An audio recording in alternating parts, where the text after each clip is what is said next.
My dad doesn't use any product. He just wakes up and it stands up like that. Okay. Oh, yeah. I'm telling you. Like if his hair was longer, he would have that perfect brush back into a mullet. You know what I mean? Not bad for a fat guy. What up, Clubhouse? It's Benny Polizzi and Joey Molinaro on this week's TG. Did they have another guest on? Was it Kyle Long? And did they talk about his dad's flat top? Maybe. New segment, Clubhouse Conspiracies. Did CBS set up a hit on Tony Romo? Probably. Is the trade deadline the dude version of Summerhouse? Yes. And have you ever gotten eBay drunk and bought Jerome Bettis' AirPod? No. Let's start the show.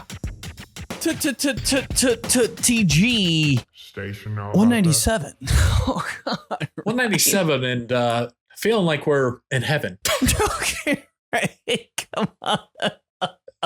Jesus Christ has risen today. Come on. I haven't been to church in 6 years. All good. Whoops. Almost got kicked out one time. Whoops. Almost got kicked out for making vines. Whoops. Like the priest actually tried to kick you out, or your dad? Nah, like it was bad. I was getting dirty looks from like the people in the back. Man. Easter 2012.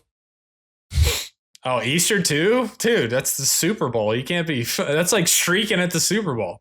Bro, I didn't know I was going to church that day either. So the night before, I was getting blasted. My dad was like, picking you up at 7 for church, B. I was like, I think I bonged a beer at 5 a.m. Bonged a beer 2 hours ago. Little drunk church. Hey, should have asked our guest this week about a little Catholic church drunkenness. Because I guess this week is Kyle Long. KL. The Bears legend.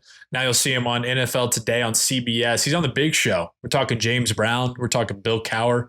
You'll see him on there before you watch not a local pod, Colts Titans. And we had him for almost Colts an hour. Texans. Or Colts Texans, right? They could mix it up a little bit. Had him on for almost an hour, talk all sorts of growing up with Howie Long as his dad, playing ball in high school, predictions of the NFL, really, really awesome stuff. The reason I said that is because he's grew up Catholic. The Longs, Howie Long, famous Catholic, went to Villanova. But really enjoyed Kyle Long, man. Feeling it on the show and feeling like we're ready to go to New York City. New York City. We are a few weeks away, about a month away. From New York City, Gramercy Theater, you know the deal. September 1st, me, Benny, maybe some special guests, jersey contest, pizza throwing, pizza party. Shit, who knows? Throw a pizza at the back of our heads? Maybe. Bring pity to the city. That's September 1. Book the flights. Less than a month. Get your tickies below. Gramercy. TG Live. Bring the boys. Bring the girls. See you there. See you there, baby. Feeling good. Hey, did you see by chance all that went down with Tony Romo? No, I didn't see it. Didn't see one thing about it. Didn't order a Tony Romo jersey off eBay 2 days ago. Didn't do that. I'm surprised you don't have it on right now. I know. I think it came in today, but my mail place is closed. I was like, no! Which Cowboy? Are we talking Thanksgiving Day? What do you mean? Which Cowboy jersey? Oh, Navy. Yeah. Navy just hits. Wait. Navy, like, so I'm saying, Navy that had the white helmet or Navy like Quincy Williams TO? Quincy Carter, sorry. Yeah. QC style. Okay. All right. Gotcha. So not the old school Thanksgiving Day. Nah, with the Navy stars. with the white. No. Okay. The Emmitt Smith joints. Nah, those are like the hardest jerseys of all time, though. Like the Cowboys don't get enough credit for that. Like those Cowboys jerseys with the stars on the shoulders. Every time with Dion. Oh, what? White helmet Loose sleeves. Headband around neck.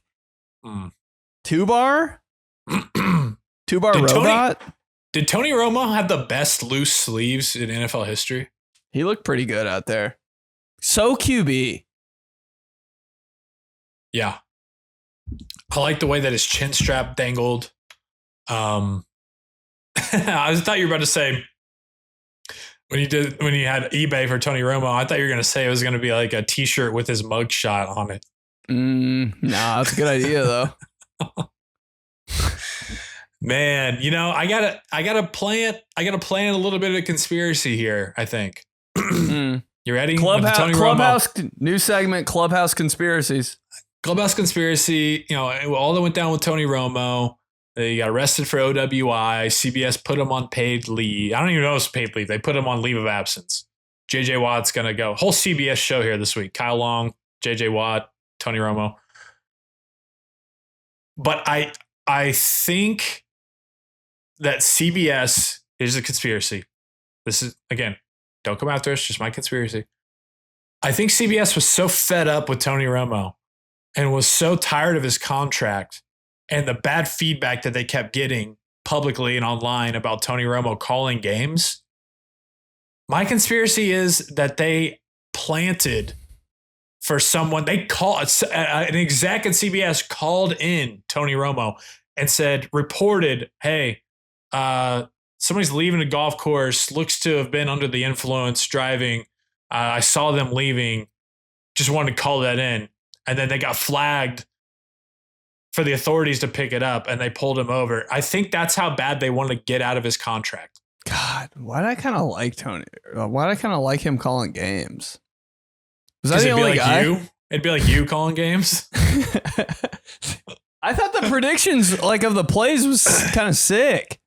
They kind of stopped though. They kind of stopped 7 years ago though. Oh shit, he's been doing it that long? All right. This is going to be his 10th year on CBS.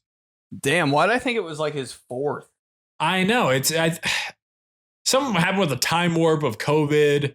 And then I think we were all just so used to Phil Simms from our childhood that once they finally moved off of him and it was Romo, you're like, whoa, this is, he was it was such a stark contrast from Phil Simms to Tony Romo.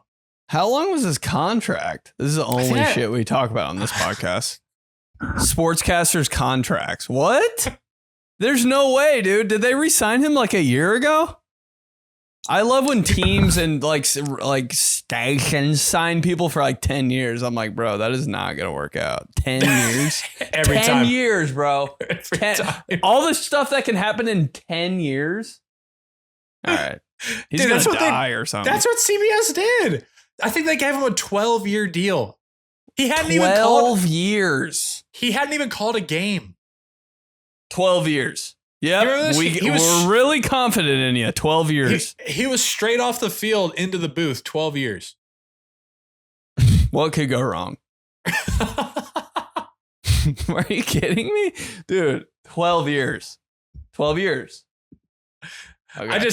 It's a little, I don't know. I just think that it's a little fishy because it had been boiling to a point where every week you were seeing on Monday, awful announcing or some media, New York Times, somebody who covers media have some op-ed about, well, Tony Romo really is just taking it in the teeth this year. And you search him on Twitter and everybody's just like, oh my God, Romo's so bad.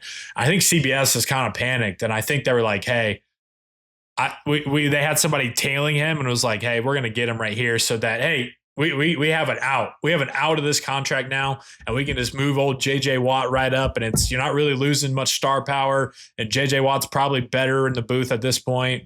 So they made it all happen. Good conspiracy though. Hey, Clubhouse, you got one? Clubhouse Conspiracies. New email segment. Get it down there in the comments on YouTube. What's your theory? What's your conspiracy? And it could be sports. It could be anything. You got one? Off the dome? A conspiracy? I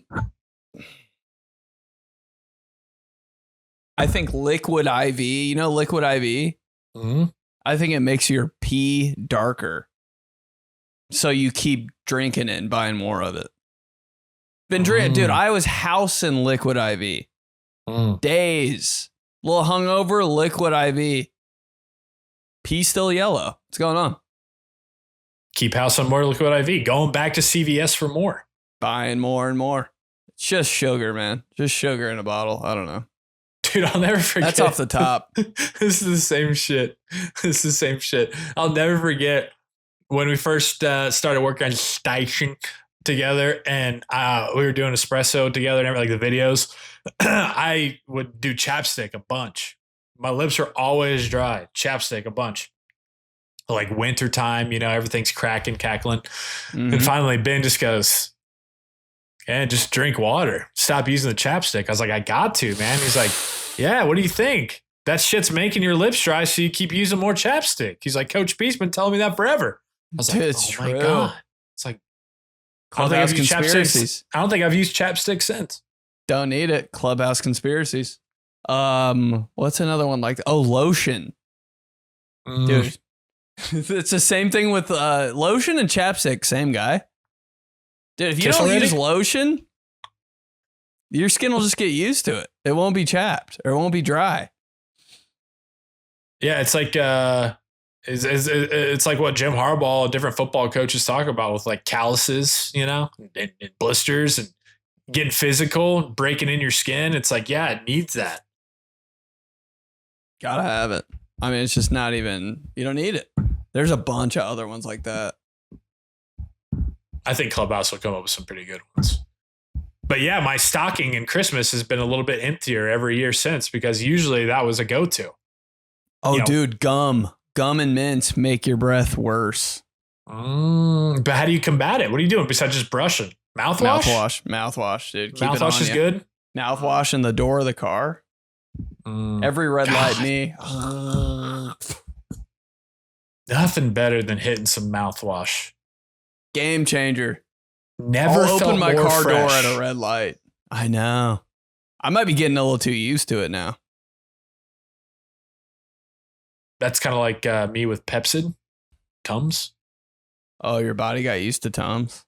My body got used to Tums. I just So switched. now it's just like, what do you do?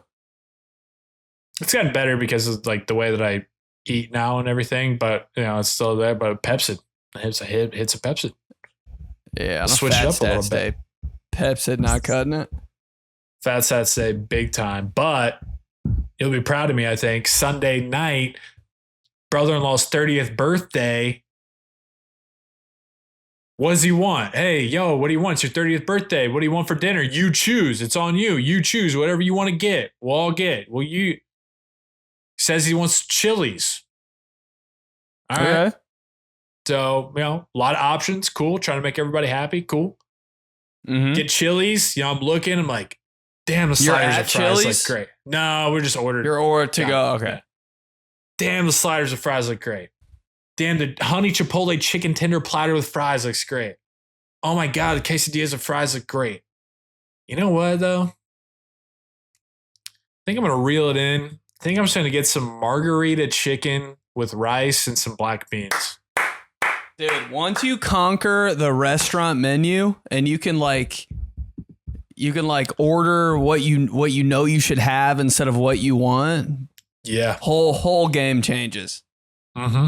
Like once you stop getting the rodeo burger and you're like, I know how that's going to make me feel, bro. You know what I'm saying? There's always that one thing you want and you're like, but I can't, bro. I can't do it. Yeah. And it's always on a Sunday too. The guilt comes down on a Sunday. You just get the fiesta salad and then go into Monday with a dub. Think. This goes back to Clubhouse. This goes back to when you're on the guys trip, you're on the bachelor trip, and it's that Thursday night when you guys all get in. Okay. You know that you want to go out with the boys and get blacked and then wake up tomorrow because it's the bachelorette party, right? Or the bachelor party, right? You know you want to do that, but it's not what you should do. See the big picture, man. Hey, there's times to F off. Sunday, when you're thinking of future self is not the time to F off. Exactly. That's why, Thursday night when you get in, you take it easy that night. You pop up Netflix that they're having a little buzz at about 11 o'clock. You sit there, you lay in your comfy bed, you get some rest. Then the next night, that's when you fucking blah, blah, blah, blah, blah, blah, blah. That's where it's, it's the opposite. It's the opposite though on the weekends when it's just regular guy. Maybe Saturday for lunch or Saturday night. Let's go. What up? College football primetime's on? Whoa. What's up? Half rack of ribs, side of macaroni. It's time to party. You earned it. Right. But Then Sunday you flip it and you get the margarita chicken. Mm-hmm. Saturday, margarita. Sunday, margarita chicken. Saturday, margarita pizza. What else we got here? You see Victor Wembanyama's Nike logo? Did. Kind of. I don't know how that's going to translate sometimes. Like, I saw a couple different, like, looks of it, and I was like, I can't really... Like, at first, I was like, I don't know what that is. Like, what am I missing? Then I saw talking the new one, right? The most updated, the official... I think. Does that look like an alien head? The VW, but the silhouette of it all is the alien head. Yeah. Hold on. I'm going... Hey, we're going dripping or tripping. I'm going dripping big time. I love when someone like Nike or someplace like Nike is able to combine the initials or the number and then also the kind of under the table thing that we all know him as. Victor Wembanyama, kind of this alien. Everybody talks about him being an alien, 7'6", whatever. And they make that into, it's great. It's great. Way better than the old Victor Wembanyama logo with the 2 Nike signs. Was that real or was that like fan art? I think it might have been fan art because this official stuff just came in. It's a pretty good one, honestly. I'm looking at it now, but at first glance, I'm like, it just looks like 2 like pigeons or something. Yeah, I like it a lot. Will I ever get anything? Probably not. No, definitely not. Hey, dripping or tripping Bills blue uniforms or Bills gray uniforms. Hey, you know what? I was really proud of. Well, first of all, tripping, obviously. I was really proud of. I had a good amount of people either in the Discord or on DMs who would send. They'd be like, "Yeah, put them in put number 73 in them. Put Deion Dawkins in them. It's over." Bro, are we still actually doing gray uniforms? I cannot believe it. As if it's 2014. It's the most Boise State thing you could ever do. With the sweat in the paneling and all that stuff. God, 73 linemen. Come on. I can't believe that actually happened. The helmet, we could have saved it with the helmet. Like if the Bills did what the Texans did, like with the horn thing, and they did it right, like that helmet could have been fire. But it's like a little too small, and the chin strap like disrupts it like big time. Totally. I did see a fan art post though that replicated for other NFL teams if they did that style that the Bills did with their helmet. And it's the way to go. Very cool. Very it's cool. The way to go. Like the Buccaneers was just red and just had the skull. Mm-hmm. It just had the skull from the flag on the side of it. I'm trying to think of a few of the other ones. It's the Titans one, man. The Titans when they had the flame. Mm-hmm. You know what I'm talking about? And it's just a flame on their helmets. I mean, that's old Titans, but like, God, I wanted that so bad. The 2 that I saw, Philadelphia just had the eagle eye. I don't know if he can beat the what they got right now is kind of it though. And the Ravens just had the red eye. There it is. Yeah. I was like, okay, I could see the vision. Those are nice. Did it work for the Bills? Don't think so.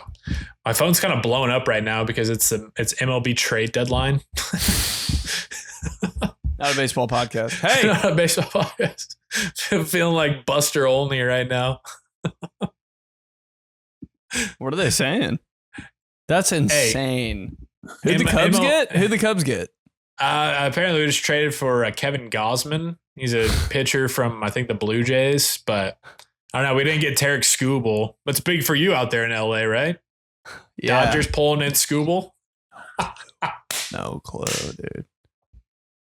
Dude, you said MLB trade deadline. First name that came to mind was Greg Maddux. I was like, okay, wonder where he's going.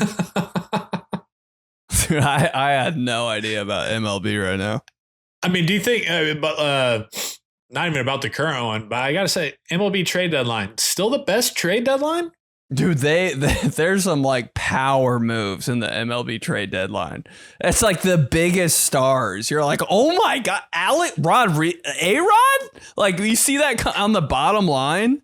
But I feel like when we were growing up, when Baseball Tonight was Baseball Tonight with Carl Ravitch and Peter Gammons and Harold Reynolds, that was like that trade deadline. We're talking Nomar to the Cubs. What? Right. Like, are you serious? Like on some, is this April Fool's? Like this is insane. There's no way. But now I feel as though NFL and the NBA have realized that and they're trying to get in on the action.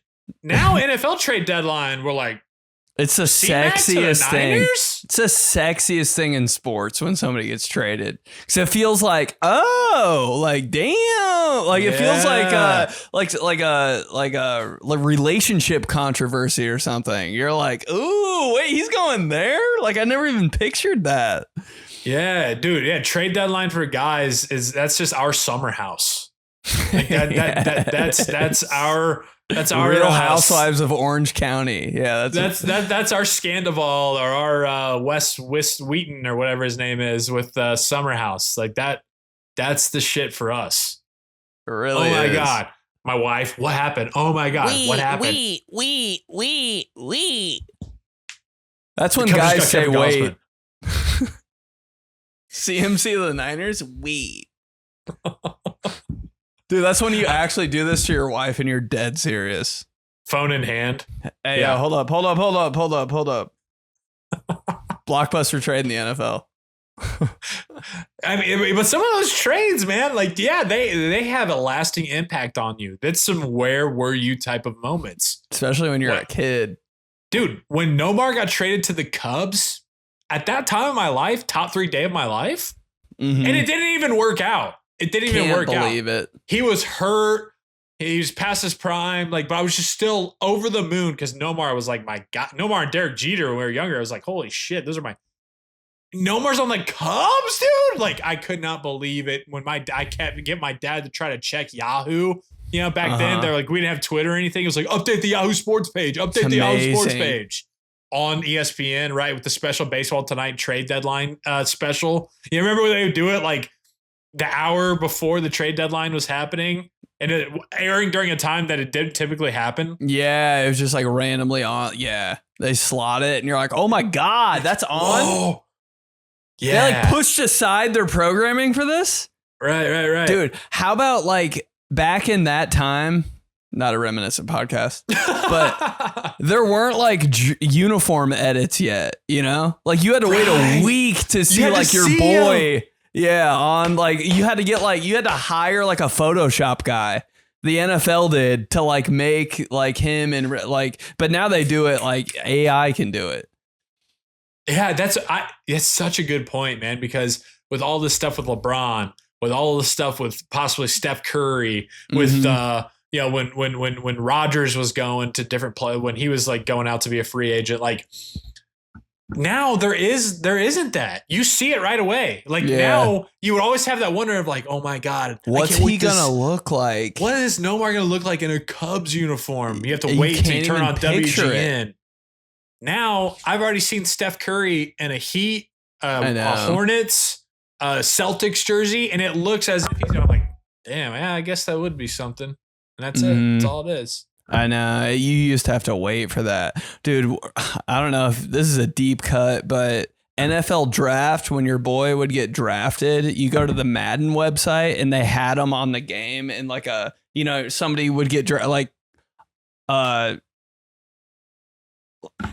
I'm trying to think like who, like Reggie Bush gets drafted to the Saints. Like you have no idea what that looks like. You go on Madden.com. Reggie Bush is in a Saints uniform, like on the game already. So you can kind of like get a picture. Dude, I used to do that all the time. No way. During the draft, like whoever the Steelers would draft, like you'd see Ben Roethlisberger like in a Steelers uniform in Madden, like gameplay. And you'd be like, oh, dude, I used to do that all day. Man, I don't remember that. It would take forever to load.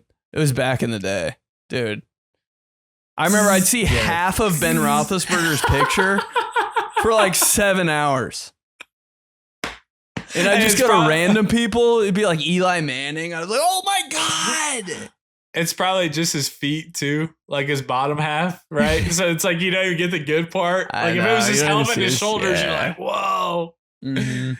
Damn, dude. I don't remember that at all. Yeah. That's I don't know. crazy. I mean, everybody's taking advantage of the trade deadlines now, but man, 04, 05, like MLB, that was it.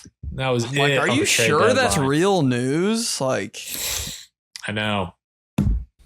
a Hey, trade this so is- big you think it's fake. Luka to the Lakers. I was like, this isn't real. This is a scam. And then I actually had to go to ESPN on TV to like make sure. That's All one right, of what those. do you No. That's one of those where I woke up and had like 18 texts from the group chat, the high school group chat, you know, the group chat. Not you. I'm saying like everybody's got like the boys, right? That group chat. And I had like 18 or 20. I'm like, what the? Who died? That's a And then good it's one all too. just Luka.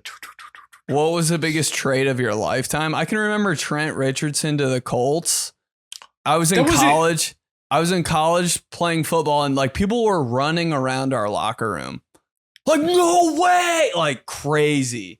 And I I was wasn't like, even at damn. the deadline. You remember those like week 2? All of a sudden, just out of nowhere. Those trades like freak me out a little bit. Those in-season trades. I'm like, are you sure, dog? Something Like fishy's going on here. that Sauce Gardner. Hey, next Trent Richardson. Ooh.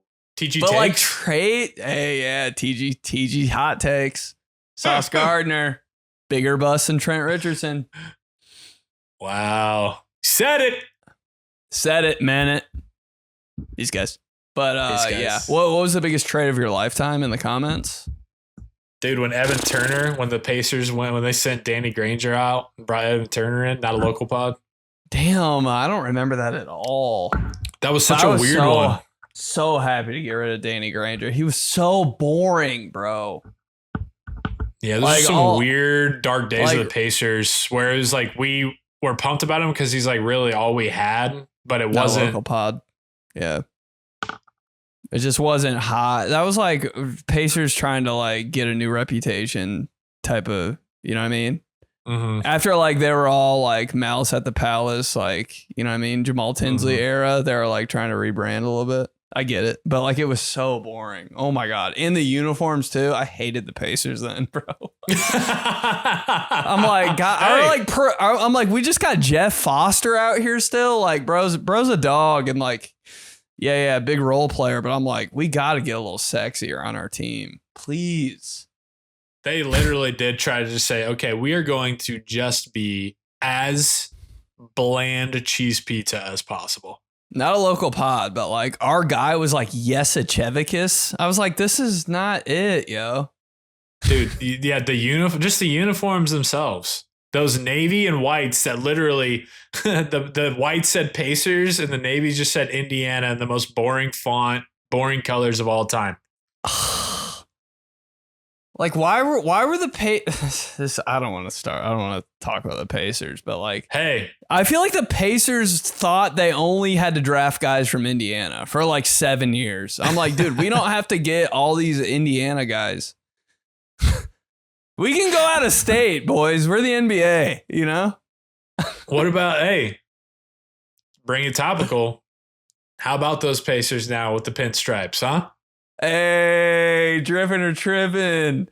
Indiana Pacers gold pinstripe unis. What do we think? Not a local podcast. They did it. Dripping. It is. It actually is. And I'm not even saying that because I'm like low key Pacers fan. But like they did it right. Like it's not that, I mean, you got to update the font. It's a new Pacers font. You got to do that. You can't go block. It just wouldn't make sense right now. The stripe on the side that's like going with the Indiana like logo. Hard. Yep. It's beautiful. I am so happy. And now I'm so, I know we're all skipping ahead to Halloween because this isn't a holiday podcast, but you know what it is. Like, I'm just even more jacked for the season. Finally going to be healthy. Got these uniforms. Going to spend so much money on all that pinstripe shit. Cannot wait. Well done, Pacers. Thank you. Dripping. Thank you. Hey, what Dripping. about all the stuff on the internet that's like Halliburton, the king of New York? Dude, I love that so much. The Knicks win the finals, and all the talk on the internet is how Halliburton still owns the Knicks. I love it, yo. Well, did you see he got married this weekend? Yeah. And 50 Cent was there? A run, New York. Yeah, I saw that. Dude. Yeah. Tyrese Halliburton, here's another event that's tied to me and Ben that we weren't invited to. Not that we would be, obviously. Not that we're jealous. We'll shout out DJ Seabuck, our resident DJ here, who does Indiana Land with us. He was there. Yeah, Tyrese Halliburton getting married over the weekend, and 50 Cent shows up, performs at the reception. And so now it's going all over the internet of Tyrese Halliburton up there, 50 Cent singing Run New York. And of course, they're all pissed, New York folks and the Knicks. But next thing, again, not a local pod, not harping on the Pacers too much, but rumor has it, Indiana Pacers at New York Knicks, noon, Christmas Day, Madison Square Garden. Finally. Yeah. Oh my God. Yeah. Christmas Day NBA is special. I know this is not a football podcast. This is not a sports podcast. Mm-hmm. But I do have like love in my heart for Christmas Day NBA. All that was going to happen this past year, Tyrese Halliburton blows his leg out. So again, I'll put on like the uniforms are going to happen last year. The Knicks Pacers was going to happen at Christmas Day last year. I had to delay it a year, but now we just got the uniforms officially. And I don't know when exactly the full schedule release is for the NBA, but it's looking like fully healthy Halliburton and the Pacers going back into Gotham City, Madison Square Garden to take on the defending champs. So know what I'll be doing Christmas Day. That's for sure. Probably not watching it.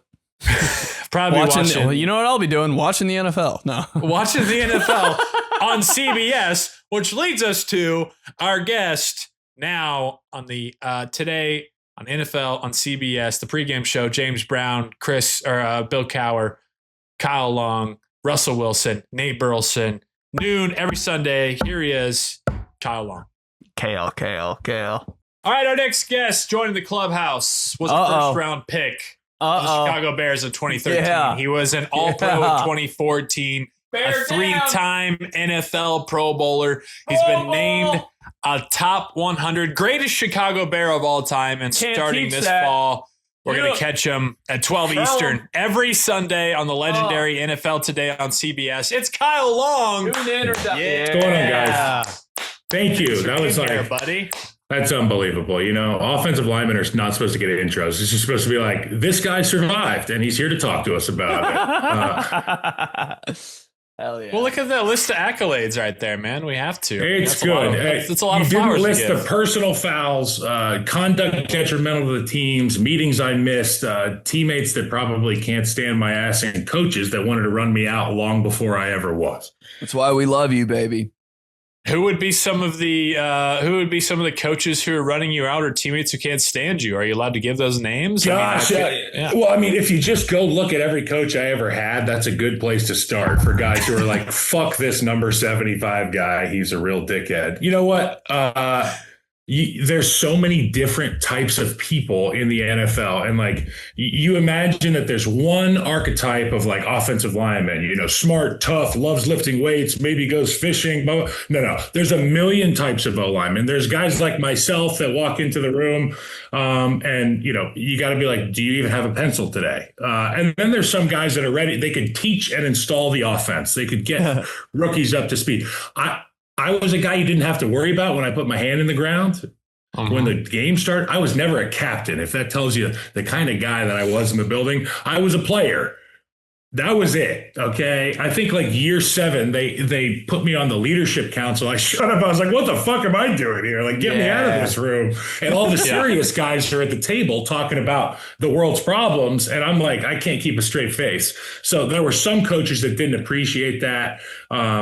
There was one in particular by the name of Harry Heastand, who is a legendary offensive line coach. Okay. Like, if I had this guy when I was 17 as opposed to 32, maybe my attitude would have been a little bit different, and I might have had a gold jacket by now. So these are the guys that he coached, okay? Quentin Nelson, Zach Martin, Mike McGlinchey, big Notre Dame guy. Ronnie Stanley. Yeah, he was the Notre Dame guy. And before that, he was the O-line coach with the Bears. He's an old school NFL coach. Olin Kreutz, Big Cat Williams, those kind of guys, glass eaters, real two-a-day guys.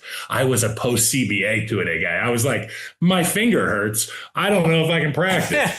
And some of those coaches, they did not like that at all. And I would imagine some teammates too. Yeah. Well, what was his name? Harry. It's Harry Heastan, the best, like, unbelievable teacher of football. I was just so old and beat up relative to a lot of the guys he's been with. And I just didn't have enough gas in the tank. And, I resented myself a little bit for that. And I was probably a dickhead at the end. And I've covered that before. That was like the end of Nagy. Yeah, Harry Heastan, that guy right there. You show up to one of his individual periods, you better bring 2 fucking chin straps, buddy. Okay, because this guy's coming, and you better put the baby powder on in the groin, because there's no stopping, there's no downtime. You're going, but we were ready to go. Harry Heastan had us ready. I gotta ask, because we talk about it on this show quite often, and you may have seen some clips of it, but from the longest time that you can remember that you've been on this earth, has your dad always had a flat top? 1,000%.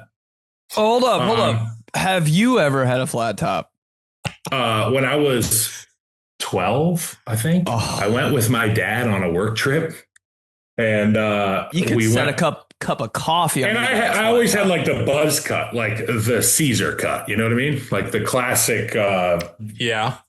If Eminem grew his hair out for a month, that would be like what my hair looked like. And helmet head, right? Like just a buzz cut that got too long. And then one time my dad was like, we should change it up. You should try something. And then I was like, what kind of hairstyle do you think I should go with? He's like, you should try to slick it back. And I was like, all right. I remember I went to my dad doesn't use any product. He just wakes up and it stands up like that. Okay. I'm telling you, like if his hair was longer, he would have that perfect brush back into a mullet. You know what I mean? Yeah. He would have the ideal mullet, but he cuts it to where it swoops up and it stays there. When I was like 12, I put way too much gel in my hair and I stood it up, and that was like a one day experience, and I was done. I was done with that. Another piece of advice he gave me, sixth grade, first day of 6th grade, I got a ride to school with the neighbors who had a bunch of daughters. They were all beautiful, really nice girls. And I was really excited. I was really excited about going to school that day. Yeah. And Dad was like, here's the trick. You're going to tuck because it was like a collared shirt tucked into khakis, dress code type deal. Catholic school. You're going to tuck your shirt in, and it's going to be so secure. You want to know why? We're going to tuck it into your undies today. Oh, so I tucked the shirt all the way into the undies, and I'm like ready to go, like an Army Ranger ready to go on a mission, brother. I was ready for 6th grade or whatever. And I got out of the carpool line with, the older sister drove us to school, and she was like, Kyle, your underwear's hanging out. My underwear was like 3 inches above my pants. The fruit of the looms are out there. I had a hard time, at that point in my life. Did your brother, he just seems like the ultimate Disney bully brother back when he's because you're 4 years apart, right? So he was on a different building on the same campus. So I never really saw him except for I'd go watch his games on Friday. That's my brother. But we didn't. My younger brother, Howie, and I are 12 months apart. And he was that lax, bro. He was our quarterback. He was Johnny Manziel before Johnny Manziel. Okay. He was 6 feet tall, $180, talk mad shit, state champion twice, all that stuff. But he would talk shit and hide behind me. Okay. So that's the one you got to watch. Howie Jr. He played lacrosse at UVA. Savage. What happened to why it was so Chris and then you, and then why Howie the third one? I think they just ran out of names. So they didn't want to do. They didn't want to do Howie middle name to is start, Howard. Right? But they didn't want to do Howie to start, and then all of a sudden they're like, third one, we'll go with him. It's been a really dodgy topic that we bring up often, and we can never get a straight answer from our dad or our mom, for that matter. Yeah. But I'm so glad that I'm not Howie, and Chris is probably happy he's not Howie. I mean, for a while I've been trying to convince people that I'm not Chris or Jake Long. People think it's me. I'm like, oh my God. For the longest time, I thought that Jake was one of you guys. Everybody had to, right? Turns out that they dropped the O on the end of Jake Long's family's name when they got to Ellis Island. He was an Italian background guy, and Long, I believe it's, I want to say like Scottish, Irish. There was a couple last names that blended, ended up being Long, but Long Go, not us. Very Italian, Jake Long. Yeah. And we have had that conversation. I actually played with Jake Long's younger brother, Joe. He was like a practice squad guy with the Bears. And then at the end of Jake's career, he came and had a workout with the Bears. It was kind of like a full circle. We did the Spider-Man meme, like, you've been the guy that everybody thinks is me, and me, you. Yeah, I don't know. Just for all that time because wasn't Jake and Chris like coming out in the same draft? Jake Long first pick, Chris Long second pick. I That was like a huge matchup. Confusing. Yes, and then they played. Yeah. Hell yeah. I watched it on TikTok the other night. I was like, dude, this is the best. I love those they're like, top two picks going against each other in their rookie years. I remember that like it was yesterday. Yeah. Do you remember I remember when Andrew Luck and Robert Griffin III went against each other, but it was just preseason, I think. You guys remember this? Wasn't fair. Not a fair fight. Preseason's this week, isn't it? Hall of Fame game this Thursday night. Are you going to be out there? No, but I think my old man and my mom are going to be there because they go every year for the new inductees, and it's also like the coolest fraternity ever, getting to see all these guys with watermelon domes just hanging out with gold jackets. Like, man, you look fucking great. You look fucking great, dude. I can't imagine those handshakes, crippling hands, biggest hands. Yeah, all their fingers just crooked, and pointing the great different thing directions. is, like, it's not like going to your high school reunion where there's a bunch of people posturing. It's like these guys are like, I'm not. You guys familiar with Halo? Like, they're all like Master Chiefs. Okay, there's no reason to have any like being self-conscious or thinking, what's he thinking about? No, you're all the best. Okay, and I can't even imagine going to one of those things and just being like, what's up? It's kind of like the golf content creators get to go to the ACC American Century Classic in Tahoe. Fucking love that. Okay. But that's got to be what that's like. Just a bunch of cool people hanging out. Right. And we don't get those invites. You know what I'm saying? No. But that's a special breed, Canton and Lake Tahoe, special breeds. Did you ever, growing up, like, were you around like the Fox NFL? Did they do like cookouts? Did you guys offset? Would there be like cookouts that you guys would show up to and Terry Bradshaw would be like tossing the pigskin? That's a great question, actually, because the gentleman who started it all with Fox NFL Sunday is an Australian man named David Hill, who I have known since very early 90s. I was like 5 years old. And David Hill was the one that I think, I'm probably going to butcher this, but they started Fox's coverage with the crew that was James Brown, my dad, Terry Bradshaw, the OGs, I believe it was Jimmy Johnson. Yep. And that was the crew that I knew for a very long time. And in the time that he's been at Fox, Collinsworth has come in and gone. The comedians on that show have been amazing. Okay. Caliendo. Caliendo was great. And then they had Rob Riggle for a bit. Rob Riggle. They had a number of guys who have gone on and done huge things. Jimmy Kimmel was on there. Yeah. Oh, yeah. Wow. Like, who was the weather lady? Jen Hale. I remember, she was amazing. Okay. And as like an 8-year-old kid, I'd come in there and she'd be like, Kyle, give me a hug. And I'd be like, but she was awesome. Okay. She was fantastic. But back to David Hill. So David Hill was like, I have a vision for what I think a football show is supposed to be like. And And then I saw this guy, Howie Long's head, and I was like, that's what a football player looks like. That's what I want to tell me about football. And then he heard Terry Bradshaw talk, and he was like, that's an American football player, and I want to hear him go. And like, he could be passionate. And Jimmy Johnson, who's more passionate than Jimmy Johnson about the game? Oh, yeah. And then James Brown, the consummate guy, who now, full circle, is the host on our show on the NFL Today. Totally. So when you hear James Brown say, my nephew over there makes a great point or something like that, that's me. I'm related to James Brown. We share a family tree. But back to the cookout. So my first experience getting to meet these guys, David Hill had everybody come out to his house in somewhere in a beautiful part of Los Angeles.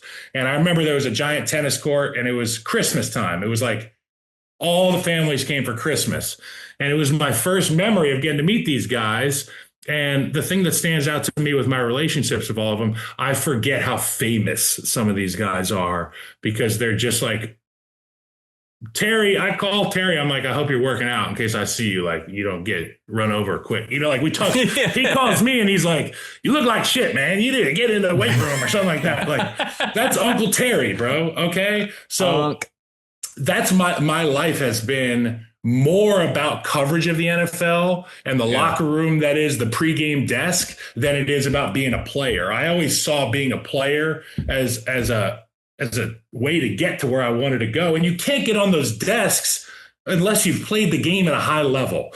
And even a guy like me, I sit next to Hall of Famers and Super Bowl champions. I don't have any of that stuff. I have 100 greatest bear ever. Yeah, well, they keep making bears, so I'm going to keep going down that list. But okay, so you said, I mean, that was the goal. Like you didn't necessarily look at it as like, hey, I want to be gridiron so I can have all those accolades. That's my way to be on TV, to do what my first 3 years in the league. I was a first round pick. I got lucky enough because of the huge fan base in Chicago to be an alternate in the Pro Bowl. Somebody backed out, so I got credit for a Pro Bowl my rookie year. Second year, I was actually a dude, and I made, second team All Pro. Third year, I think third year we had an offensive tackle. They got cut or injured in camp, and I said, I'll switch to tackle. I was a guard.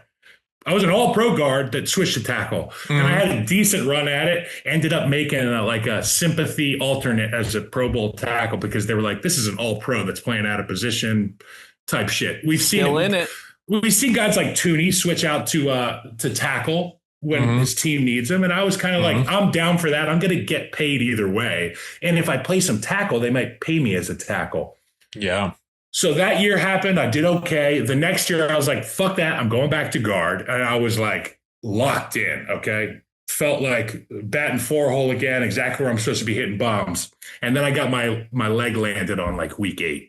And my ankle blew out completely. It was facing the wrong way. We were down in Tampa Bay.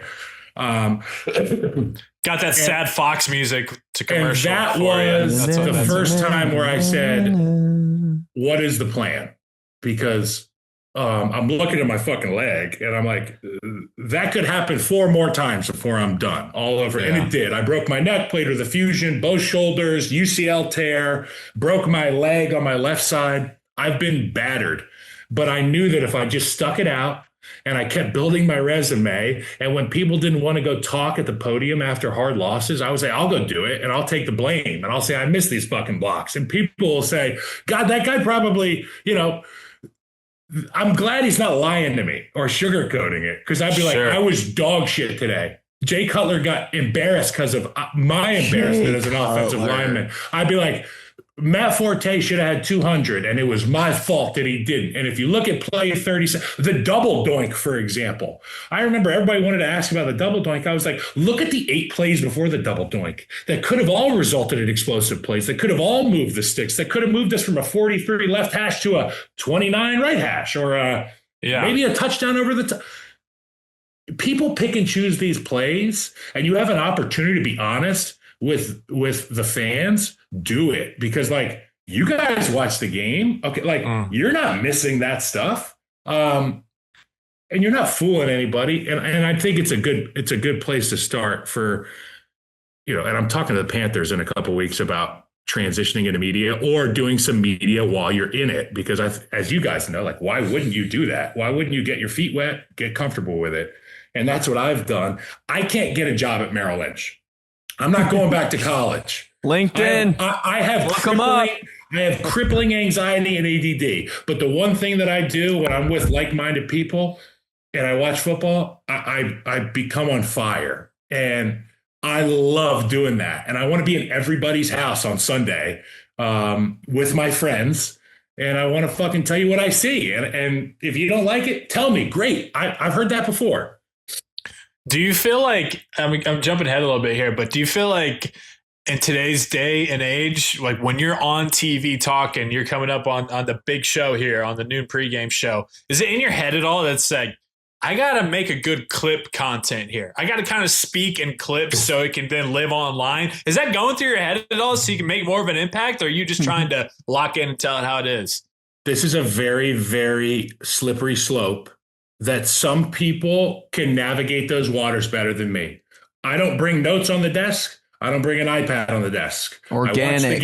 I watch the games that are on the TV. I listen to what my buddies say, and I form my opinions like any other ADD person does in the moments. And if I come out and say something that sounds a little too smooth, you're like, this fucking guy read that in the mirror last night. What a dork. I do not want to be that guy. And if I'm working with you guys and you do that, I'll say, how many takes, Benny? Like, did you get that in the first one last night? Or but that's always what it's supposed to be. You watch the NBA on TNT or like Chuck and Shaq. Yeah. Those guys don't prepare anything. It's the best show in the history of shows. Okay. Yeah. Like, it's just so top of mind now, though, because that's what everything is. Everybody. There's points I want to make. Okay. Yeah. Like, and I'm going to use George Pickens as an example. I happen to think there's about 4 guys in the National Football League that I would pay a premium week to week to watch just on pure entertainment value.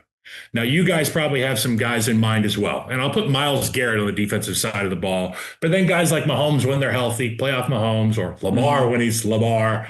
And then this guy, George Pickens, in my opinion, does things just differently. Okay. He may not be the best receiver in football. He's the most entertaining. There have been times during my fandom of George Pickens where I have used my platform on CBS and have said, when your most talented guy is your most unpredictable guy, it speaks volume. You know, the hard line that you have to dance is being constructively critical of somebody and not as a person. And sometimes I've gotten in trouble where I've really felt something as a teammate, and I've said, I can feel what's going on in that locker room. Like you guys have heard stories come out of the Philly locker room, and I'm sure you've been like, well, if I'm in that situation, this is how I would react.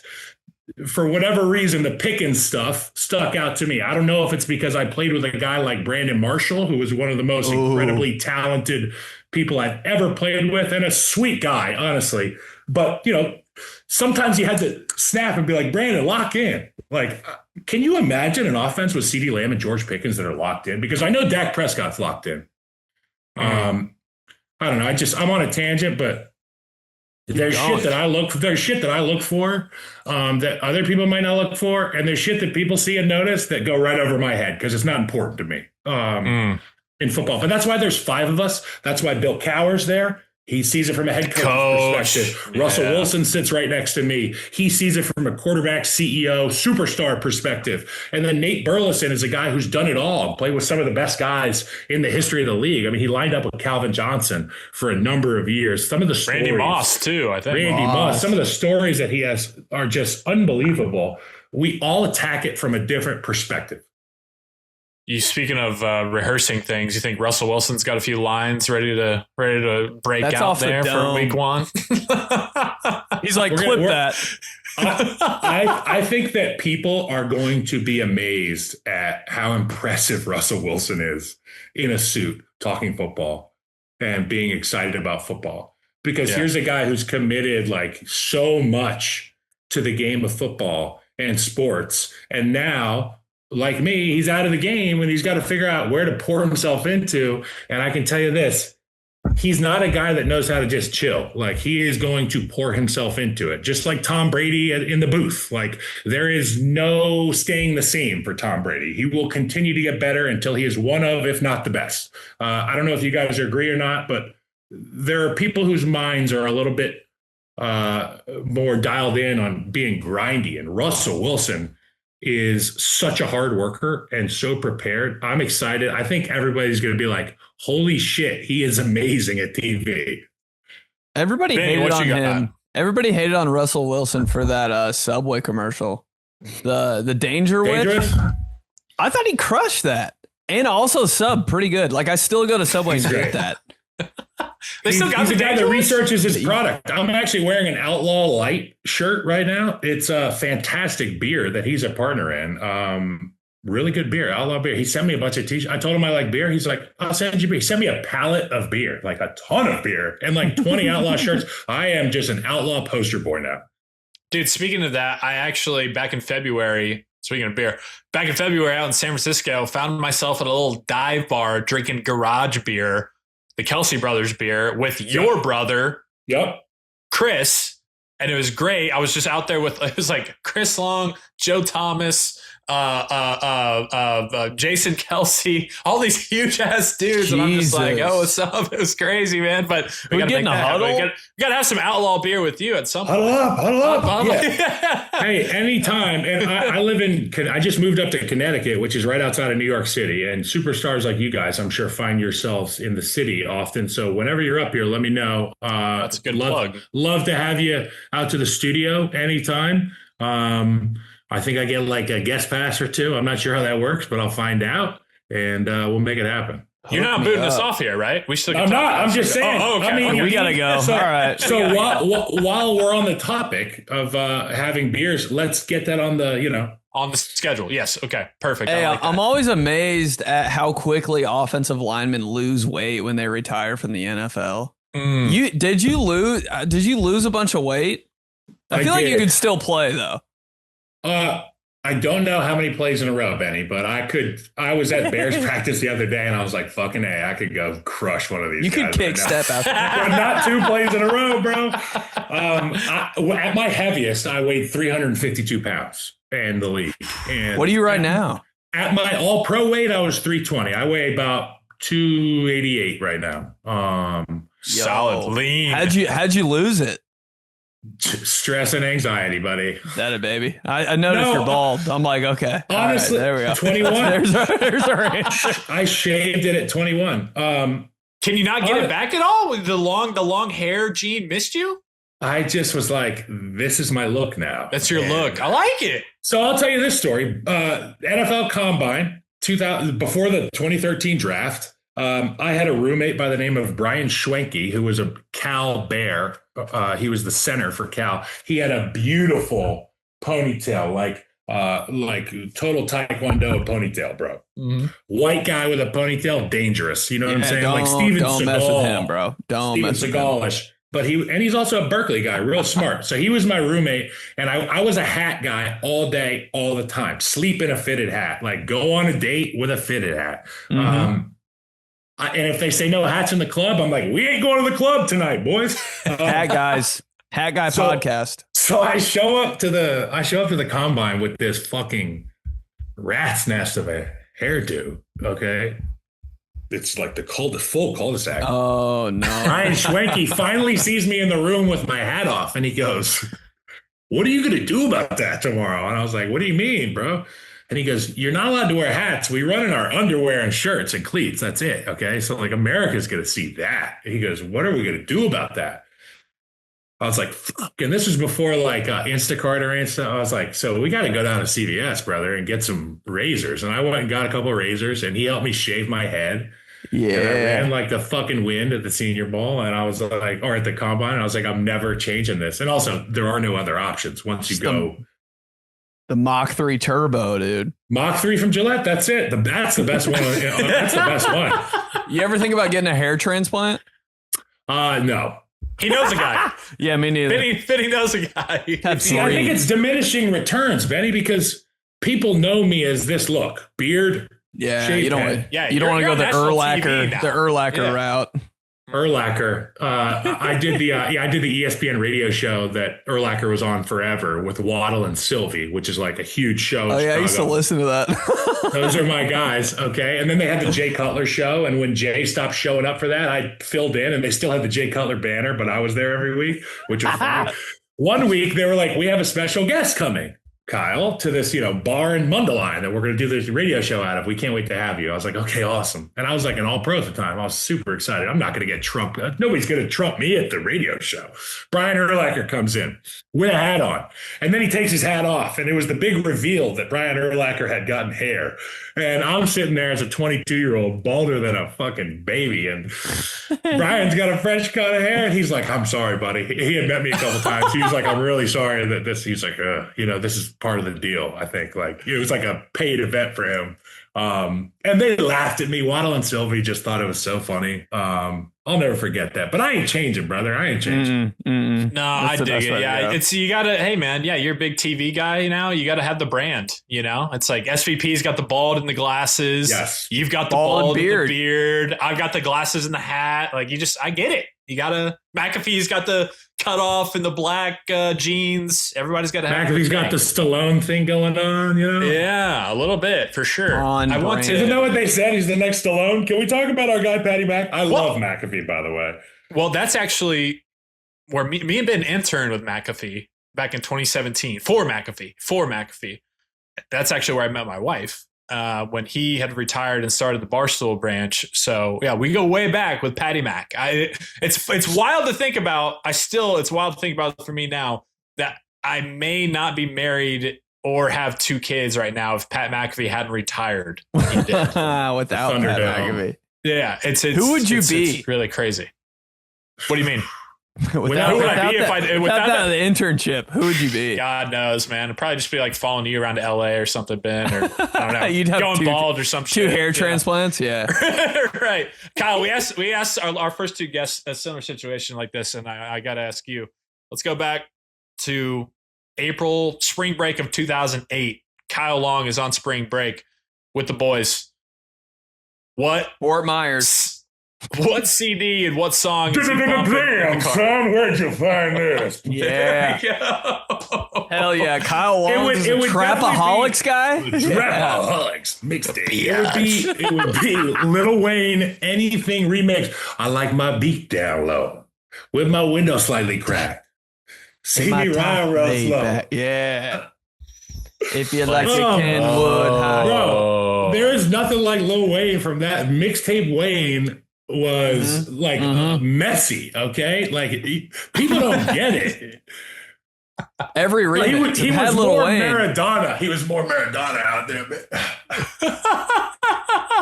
Yeah, man. With that, and then his laugh and shit would come in. Oh man, I can only imagine your desktop computer, man. Just viruses from downloading the Lil Wayne, LimeWire, FrostWire. Yeah, baby. You knew. All right. So you got that going. All right. So then what fit is April 08 Kyle Long got on while he's listening to that? I gotta press reverse for a second. It is and always was 50 Cent. Okay. Oh, okay. So now Wayne. 50 Cent. Lil Wayne mixtapes, but like if I had to pick a guy that was just like if I had to attach the 2008 athletic mentality to a performer, it was 50 Cent. Okay, 50 Cent. We also were big Young Buck guys. Okay, straight out of Cashville. Shorty, want to ride with me? Oh, buddy. Okay, a lot of heads were busted into that. Shorty, want to ride with me? Dude, that's a cool. Nobody talks about Young Buck anymore. Can we give some respect to Young Buck? Okay. Thank you. How good was Lloyd Banks, too? I swear. Okay, what was your next question, Joey? I'm so sorry. You're good. I keep going about 08, 09 rappers. This is fantastic. No, my question was, Tony, if you got the 50 Cent, if you're in the car and you got the 50 Cent or the Lil Wayne bumping in Fort Myers on spring break, what fit you got on? What clothes is Kyle Long in 2008 wearing? This is fucking hilarious because there was only one brand of jeans your boy could fit in, okay? If you had any large friends, they wore a brand either called Academics or LRG. Do you remember those jeans that had all the Those are shit at on the J.C. button? Penney. J.C. Penney upstairs. I remember that. So we went to a store in town called Seville Playas to get our jeans, guys that were built like me. Okay. I had giant khakis that I wore to school with wheat Tims and an oversized polo. That's what you're the wore to Tims school. guy? Oh, Wheat, bro. Wheat Tims. Okay.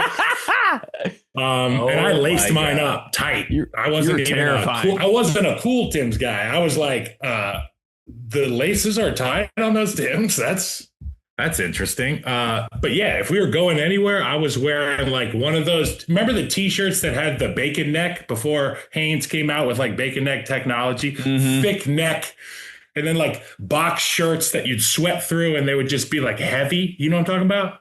Okay, I was going to say. That's what I was wearing. Like a white tee? Yeah, like white tees. But I wore a lot of black tees. Right, because you're sweaty. So you were a sweaty guy. You had Chris wore white, and I'll call them tank tops. Chris wore tank tops a lot, and I was a t-shirt guy because I was ashamed of my physique. Okay, Chris was like Pat McAfee. He wants to show the guns off.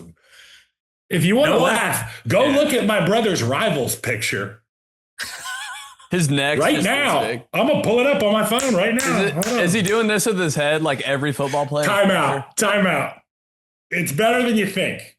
While you do that, I do got to say, I don't think I've ever seen a stronger, more chiseled jawline than Chris Long. And I saw it in person in San Francisco. I was like, God damn you, man. You know, he got that surgically heightened, right? Dr. Miami. Really? No. Yeah, he did. I was going to say, come on. For the sake of the show. He was born with it. Hey, he's for the clip. He's a Howie Long. He's a Howie Long offspring. Come on, man. You guys got that jaw, that chiseled jaw going. The long jaw. Hey, Chris, my dad spit Chris right out of his mouth. I'm like, they look the same. They're white DNs. Okay, they play hard. They're really smart. They have kind of talk the same. They're similar. Yeah. I'm hearing a lot of it when I'm listening to Green Lights, and then when I'm turning on Fox, I'm like, it's the same voice. Do you have the picture? Don't tell Chris he sounds like Dad. He'll be like, oh God. And I'm like, that's great. Good. If somebody told me that I sounded like my dad, I'd be like, huh, look at that. That's cool.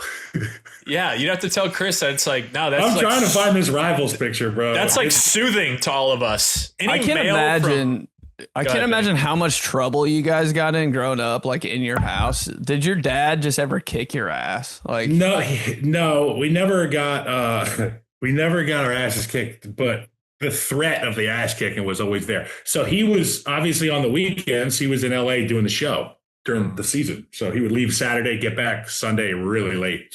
But I remember a couple times as a youngster, my mom calling us all in front of the speakerphone in the kitchen, like there was one phone in the house. Oh, yeah. And my dad would be like, if your mother calls me one more time, I'm going to be on the first flight out of this fucking city on the way home. By the way, we must have been coachable because that never happened, but the threat of it was always like, was there ever like a punishment? Like, do you ever get in trouble and your dad just came and had to, because I remember my dad's a football coach, so I had a lot of crazy coach speak, talk to. Yeah.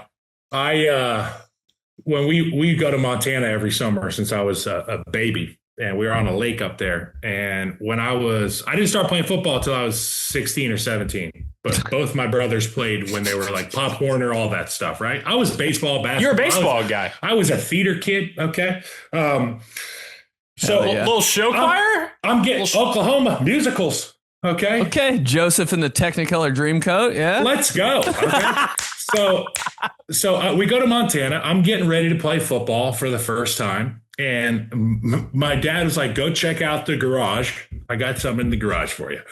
And I go into the garage. He's like, bring your younger brother. He's going to help you with it. I was like, all right, what the fuck is this? And I go to the garage. And we have we bought an old cherry farm. It's got an 18-wheeler garage that they used to put the pickers would put the big thing in there. He turned it all into a gym. And The first piece of gym equipment in 2006, when I first started playing football, was like a 30-foot long on rails lev sled that you could load up with like 500 pounds. And you had to drive it up the rails. And at the top, you could, boom, lock it out. Yeah. And he was like, Howie, my younger brother, he was like, Howie, before you guys can do anything today, big guy's got to run this thing up there and lock it out, 20 times, whatever the arbitrary number was. And my younger brother was the quarterback. So, of course, he's invested in me, like, fucking this thing up. And we would be in there and he would just be dogging. He's like, I will tell him that you didn't finish. Like, I will tell him that you only did 7. Like, I swear to God, I will. Like, get back on that fucking sled. I will never forget that. So my dad never punished me, but he put my brothers in position to hold us accountable. And then obviously, like, fatigue makes cowards of all of us. And that's a Jimmy Johnson saying. And that's one thing my dad repeated to me all the time. There was like, those are the two things. In football, he said, fatigue makes cowards of all of us and come off the ball. Like, be the first guy off the ball. You know what I mean? Fuck yeah. That's great. Football is easy, bro. Like, the rest still in my head. That's in my head when I'm at a red light. I'm like, I got to be the first guy off the ball. Fire off. That thing turns Fire green. off. I'm gone. I'm like, no false steps. I'm edging the crosswalk, dude. Were you a dip football player? Did you ever dip during games? You're Yes. so dip. You're dip. You're dip right now. Yes. Yeah, I was like, there's something in there. My dip sense is tingling. What are we doing? Copenhagen during the games? What's up? Got a little wintergreen. I only dip the long cut of the year that has the American flag on it, and this year it's Copenhagen wintergreen. Most O-lineman shit ever. Okay. American flag. Dude, speaking of O-lineman shit, this happened at the high school I went to. Our O-linemen, since they couldn't like leave the game and go to the bathroom and they'd be hydrating all week, they would just pee their pants during the game. Did you do that? Piss dogs, man. I gained so much respect. Like, people think it's gross. Pants. I was a leaker. Like, I'd be like, I'm just gonna leak just to get the, if you're in traffic and you're like, oh my God, I gotta piss my pants, and you just can get a little bit out, and you're like, okay, that buys me 10 minutes. You know what I'm saying? And that's what I would do on the field. But I had teammates that were like, I'm opening the drain, buddy. Like, yeah, they'd be in the huddle just rolling their eyes back. And I'm like, I don't think he's stroking out. I think he's just pissing his pants. Even the center. Quarterback's hands smell like piss for 2 weeks. That's why Cutler's so shitty all the time. Jeez, fucking sinners just pissing all over him. Roberto Garza was our center. He was when I got to the league, he was a 13-year veteran who had 1 ACL. Okay, he was when the Madden made a Latin American version of Madden. Like, they re-released the game with Roberto Garza so like, I played with the Superman of offensive line, 1 ACL, 13 years, grew up in Brownsville, Texas. This is a guy that was like in the fields before school at 4 a.m. and then like in the field after school, trench dog. lifter. Those are the G's that I came into the league with. And that's why, like, all this shit, you're like, oh, you piss your pants, you dip, you blah, blah, blah, blah. All this stuff was just like, yeah, so? Yeah, nothing to them. To him, no, for sure. But they used to go to training camp for 6 weeks, 2-a-days, fully padded practice, inside run, goal line, like pads still wet from this morning type shit. You know how it is, right. Betty? Like, high school. Yeah, bro. That's like, I felt like that's what we did in high school. Yeah, no thanks. Kyle got well, actually, real quick. Longs versus Mannings and the football family echelon and Family Feud. In a cage fight. In Family Feud? Yeah. I got us. I got Longs. us in Family Feud. I got the Longs in Family Smart Feud. fellas. That's including we go your pops. We get my mom too, right? Sure, you can have the whole family. You have, yeah. And it kind of works out perfectly because it's like you guys are like the Grizzly version of the Mannings in my mind. Because you got the 2 brothers who played in the NFL. You got the 3rd brother who didn't play in the NFL, but is still a hell of an athlete. Yep. A dad who's a Hall of Famer. a mom who seemingly, the There's a mom. matriarch, she's around. There's a mom. She's ready to go. All right. She raised the boys. So Family Feud, Long's got the Mannings. Okay. What about like in Cheaper by the Dozen too, where they do like the Bakers against the Murtaughs? It's kind of like a family decathlon. I never saw Cheaper by the Dozen, but it's one of those movies that I'm like, I should have probably seen it. But look, I'm with you. The Mannings are unbelievable. And the more I see of Cooper Manning, the more I'm like, he's climbing up the power rankings of the Mannings that I like. Like, I used to love Peyton, and then I met Eli in person, and I was like, gosh, he is sneaky, funny as shit. And like, and then you hear Cooper, and you're like, that guy's just funny. Like, and you can tell that he was. They said he was like the best one, bro. He was the best one, and he had some sort of condition that disabled him from playing. Spinal condition or something, man. Yeah, something dangerous, something not good. I love the Mannings though. Now that the Eli and Peyton aren't on the field anymore, it's like, okay, now you guys are all just like guys on the internet and who's the funniest, and Cooper that's exactly kind of seemingly taking the crown, like the most normal, right, most relatable. Eli's the giant killer, right? Peyton was the sheriff, and I've had coaches that were with Peyton before. We had Adam Gase in Chicago, the offensive coordinator, after he was in Denver when Scuba. Remember the scuba suit, Peyton? Sorry, 18. He only referred to him as 18. It was like a whipped dog showed up in our building. And he was like, 18 only did it this way, I'm like, that's Mike Glennon, bro. Like, we can be open to stuff, Oh shit! Hey man, I want to real quick. I want to get some like actual NFL predictions and ideas here for you because I know you're all prepped because you're going to be on the big show at noon coming up on week 1 and beyond, which is really really awesome. But I want to get into a little bit of it here. Just got to get your thoughts, previews of it, everything like that. This isn't so much about this season, but me and Ben talk about this kind of thing a lot. The best week of the NFL season, vibes, feel, could be around the holiday, whatever it is. What in your mind is like, oh, that Sunday of football is the Sunday? In my opinion, there's nothing like being the only show in town. And when you get the opportunity to play on a Monday night with the eyes of the football universe upon you, or you get to play in one of these primetime slots. I'm not talking Sunday night football, okay? Because there's a lot of people that are sleeping during Sunday night football because they've been up watching the CBS games, okay?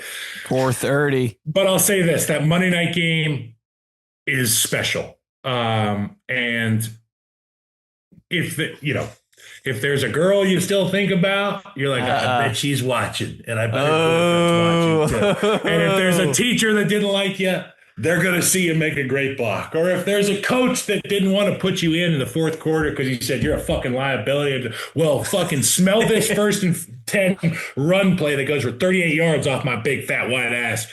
That's what you sign up to play the game for. I'll say this, Thanksgiving's really special too, because in the absence of family on Thanksgiving, to be with your football family is really special. And the NFL does a great job of sending guys home on that day after their work's done, and they can usually get in I always thought that was crazy on Thanksgiving. I'm like, these guys are playing right now?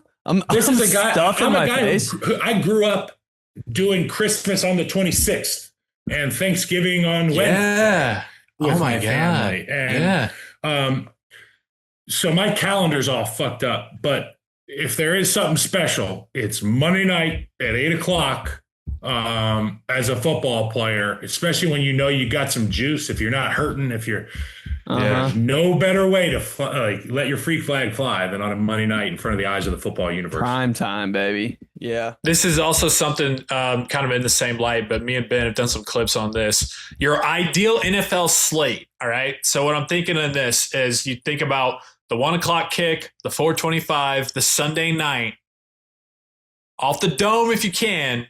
the games in your mind that when you think, okay, when I think of the 1 o'clock kickoff Bears on week Packers 6 in 1 October. o'clock. Bears Packers 1 o'clock. I don't even know. I mean, Micah Parsons should be back. Caleb Williams is 15 pounds lighter, so that cat and mouse game is going to be even more fun. I look at a guy like Luther Burden making the ascension from a P3, P2, maybe a P1 guy this year. Him and Roma Dunze going to be holding hands at P1. Like Colston Loveland, maybe even higher P1 than those guys, which is scary. Jordan Love, he probably has a sour taste in his mouth about the way things went last year and how people have crowned Caleb Williams, and rightfully so. Matt LaFleur, a fantastic coach who has to feel something from that team in Chicago, and Ben Johnson, like that hierarchy of intelligence in the NFC North is very high. I mean, Kevin O'Connell, great coach. Matt LaFleur, great coach. Dan Campbell, one of the best coaches. Ben Johnson. And then you go quarterbacks. So that first kickoff, I want to see Bears Packers. Okay. 425. 425. Okay. We're going to go either or Chiefs Broncos or Chiefs Chargers.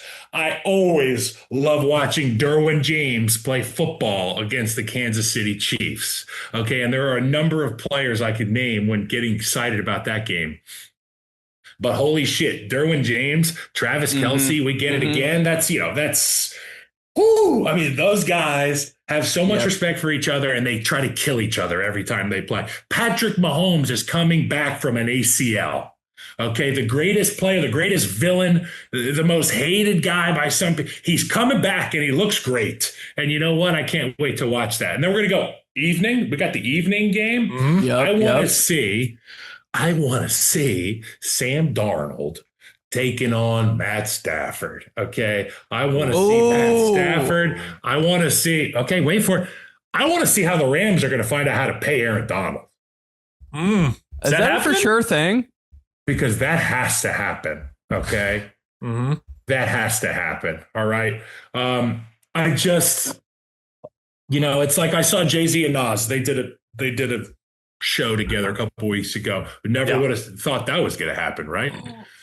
But the world's better for it. Aaron Donald, Myles Garrett, it would be like uniting two great houses of Game of Thrones, and that would truly break the wheel, in my opinion. Has to happen. And going back to your pick at 425, probably going to be a CBS matchup there. Probably is. Chiefs Chargers, Chiefs Broncos. That's hello friends. That's happening. We'll figure out who it's going to be, but I know that we'll probably have it, and we're lucky to cover it. And so those games, obviously, for the night game, it's pick your poison. I mean, do we get to see what Lamar Jackson and Declan Doyle's offense looks like this year? Okay, because that guy Doyle, he was in Chicago with that guy Ben Johnson, and Lamar Jackson. Some of the quotes that have come out of Lamar Jackson's mouth this offseason are pretty scary. If you're an AFC North defensive coordinator and you're reading some of the shit coming out of Lamar's mouth, you're like, what the fuck are they doing over there in Baltimore? I'm a Steelers fan, diehard. So, don't love to talk about that, but I do get it. I want to, we've taken up enough of your time here on a Sunday night. So let me get you a few, just like you know what I mean? I just want to hit and pepper them with you. We can do rapid fire real quick.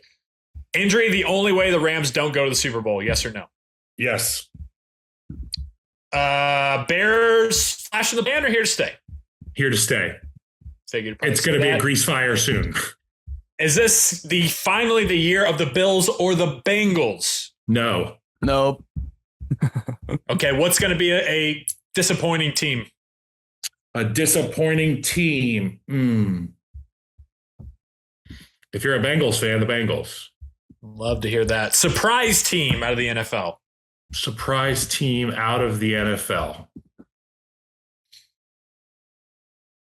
Like toughest out or most surprising record? Just think the Commanders 2 years ago. Yeah, fuck.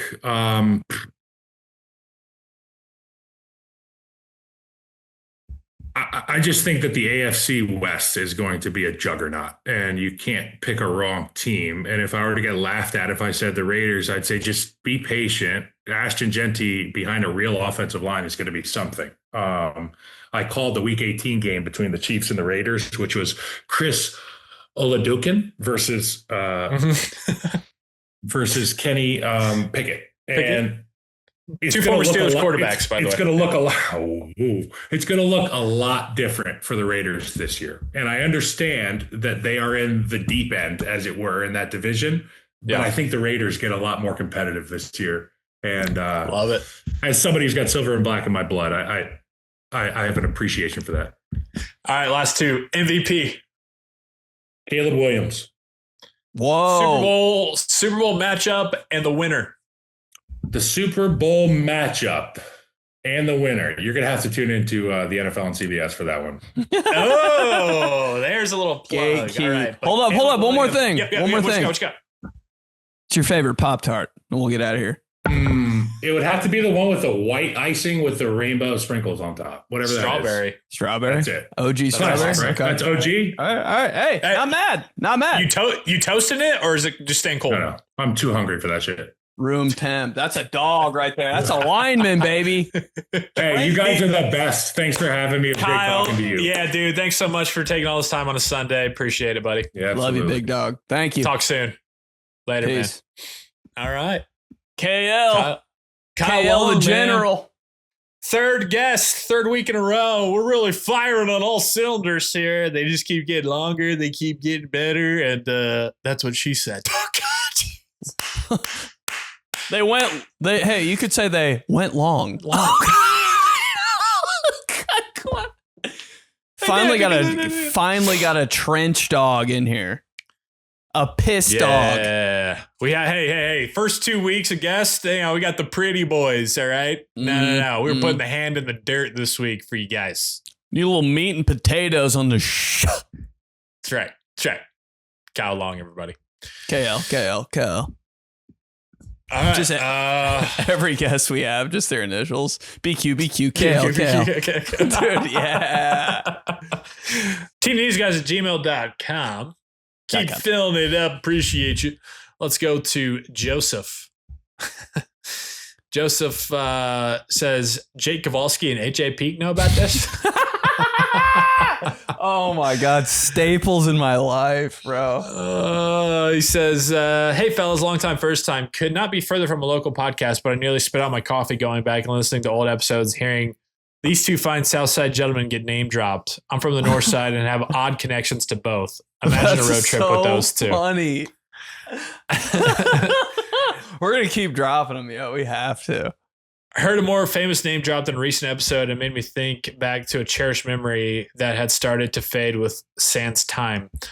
It's 2008. Our high school participated in a statewide entrepreneurship program in which you pitch business ideas to investors, basically a shittier version of Shark Tank. I feel like I remember this. You remember this, Ben?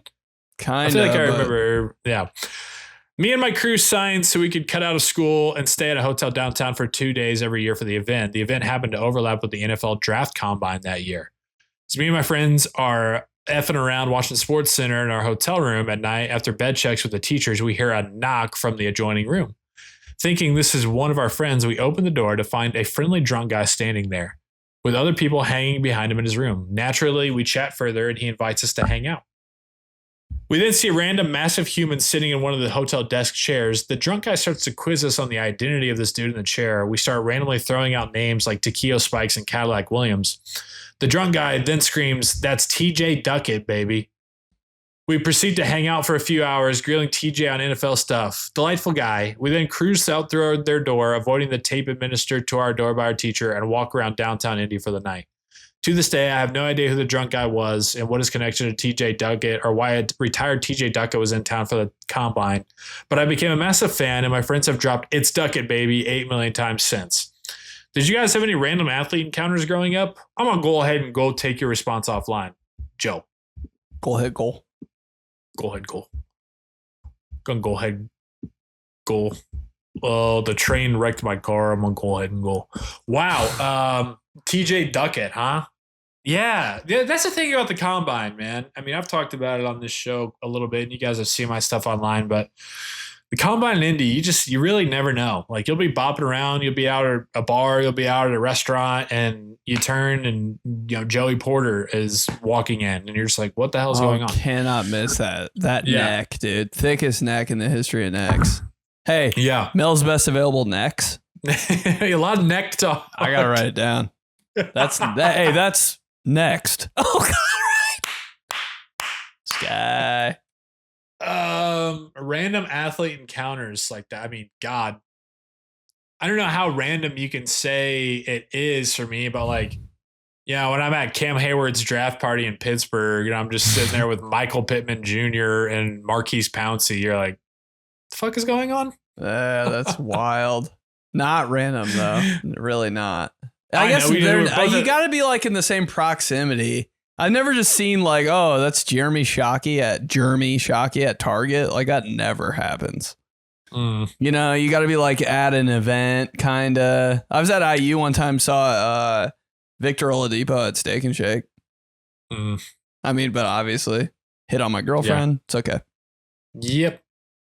She started following him on Instagram that night. She lost all feelings for me immediately. I still think about it to this day. I think about it when I'm working out.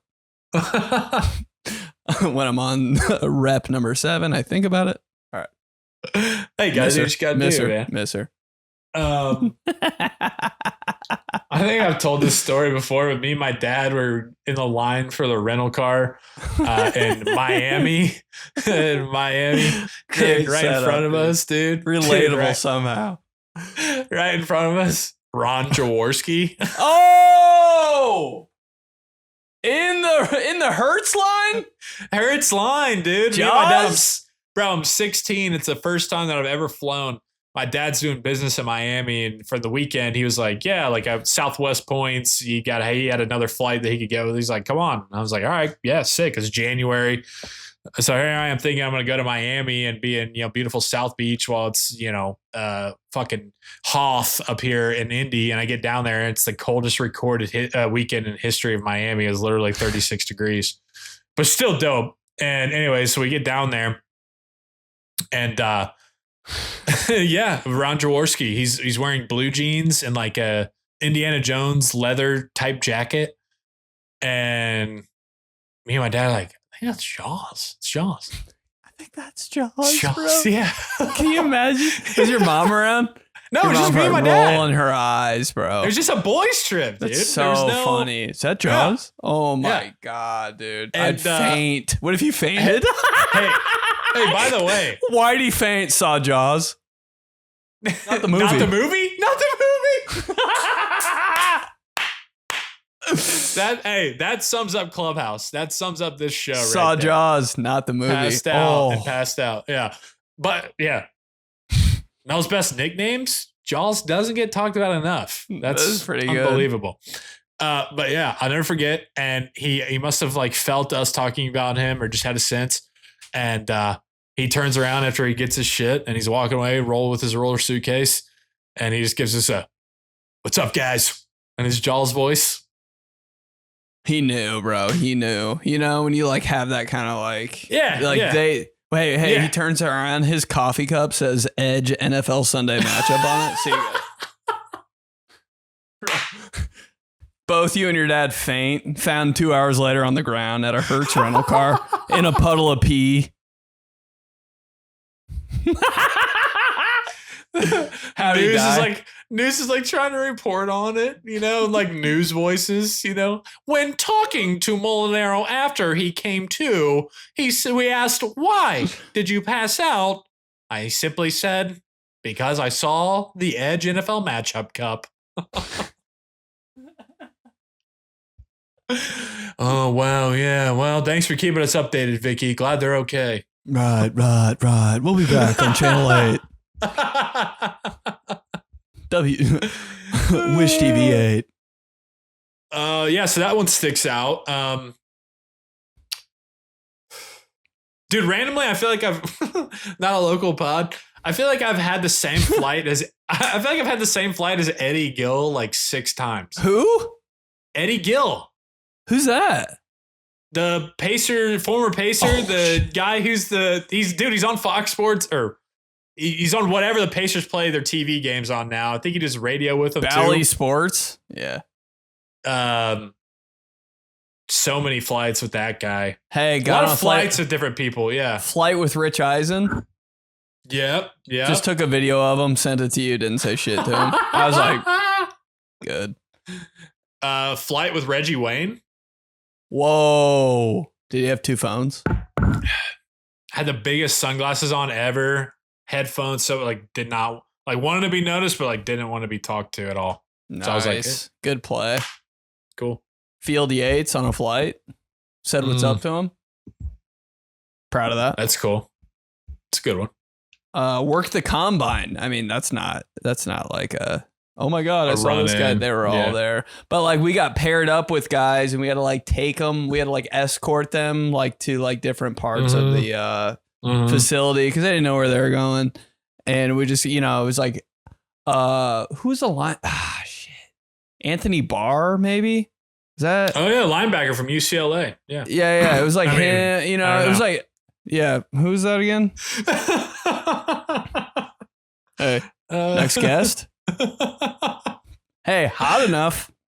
But, yeah, I was like, okay, I'm going to get these like mid, like, I mean, not mid, obviously, but like, I'm not going to get like that. We Matthew probably Stafford aren't or something. We're not allowed to get those like top 5 guys in the draft, probably, because we're just like college kids, like working this event. They're like, Polizzi, get over here. Can you take Jadeveon Clowney to the training facility? I was like, yo.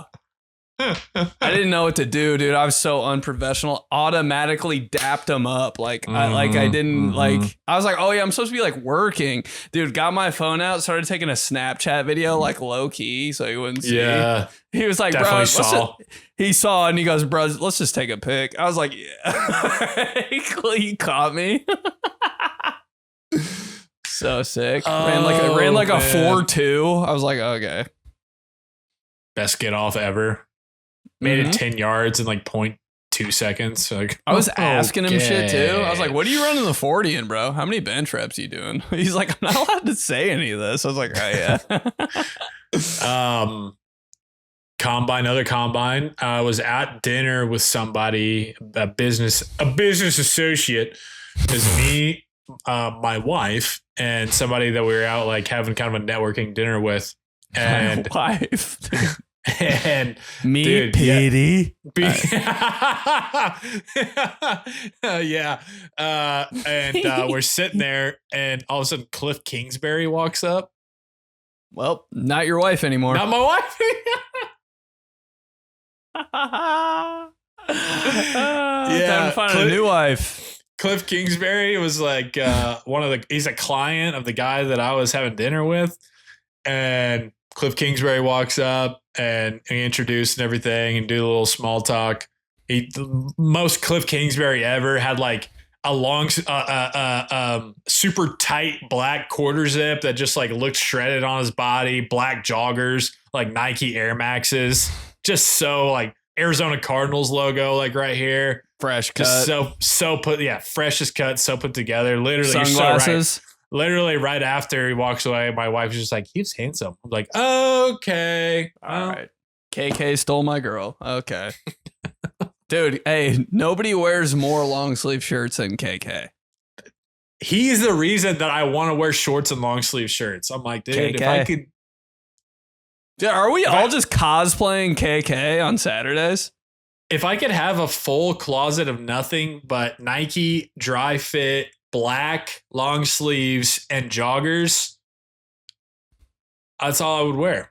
And that would keep me inspired to stay fit and do push-ups and eat light and eat clean so I could somewhat resemble KK. We're always just trying to be Kliff Kingsbury around here. Dry fit Nike long sleeve shirt, Nike sign on one pec, the other pec. It's always like his school he's coaching for is alternate logo. I'm like, every time he's got like the old Texas Tech guy on there. I'm like, how'd you get that? Yeah. Visor clean. Not even.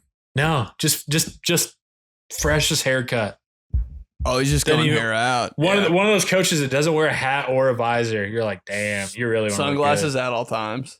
Cool sunglasses though, not like coach athletic sunglasses. Like the ones on the front page of Oakley.com. KK has them on in a grocery store.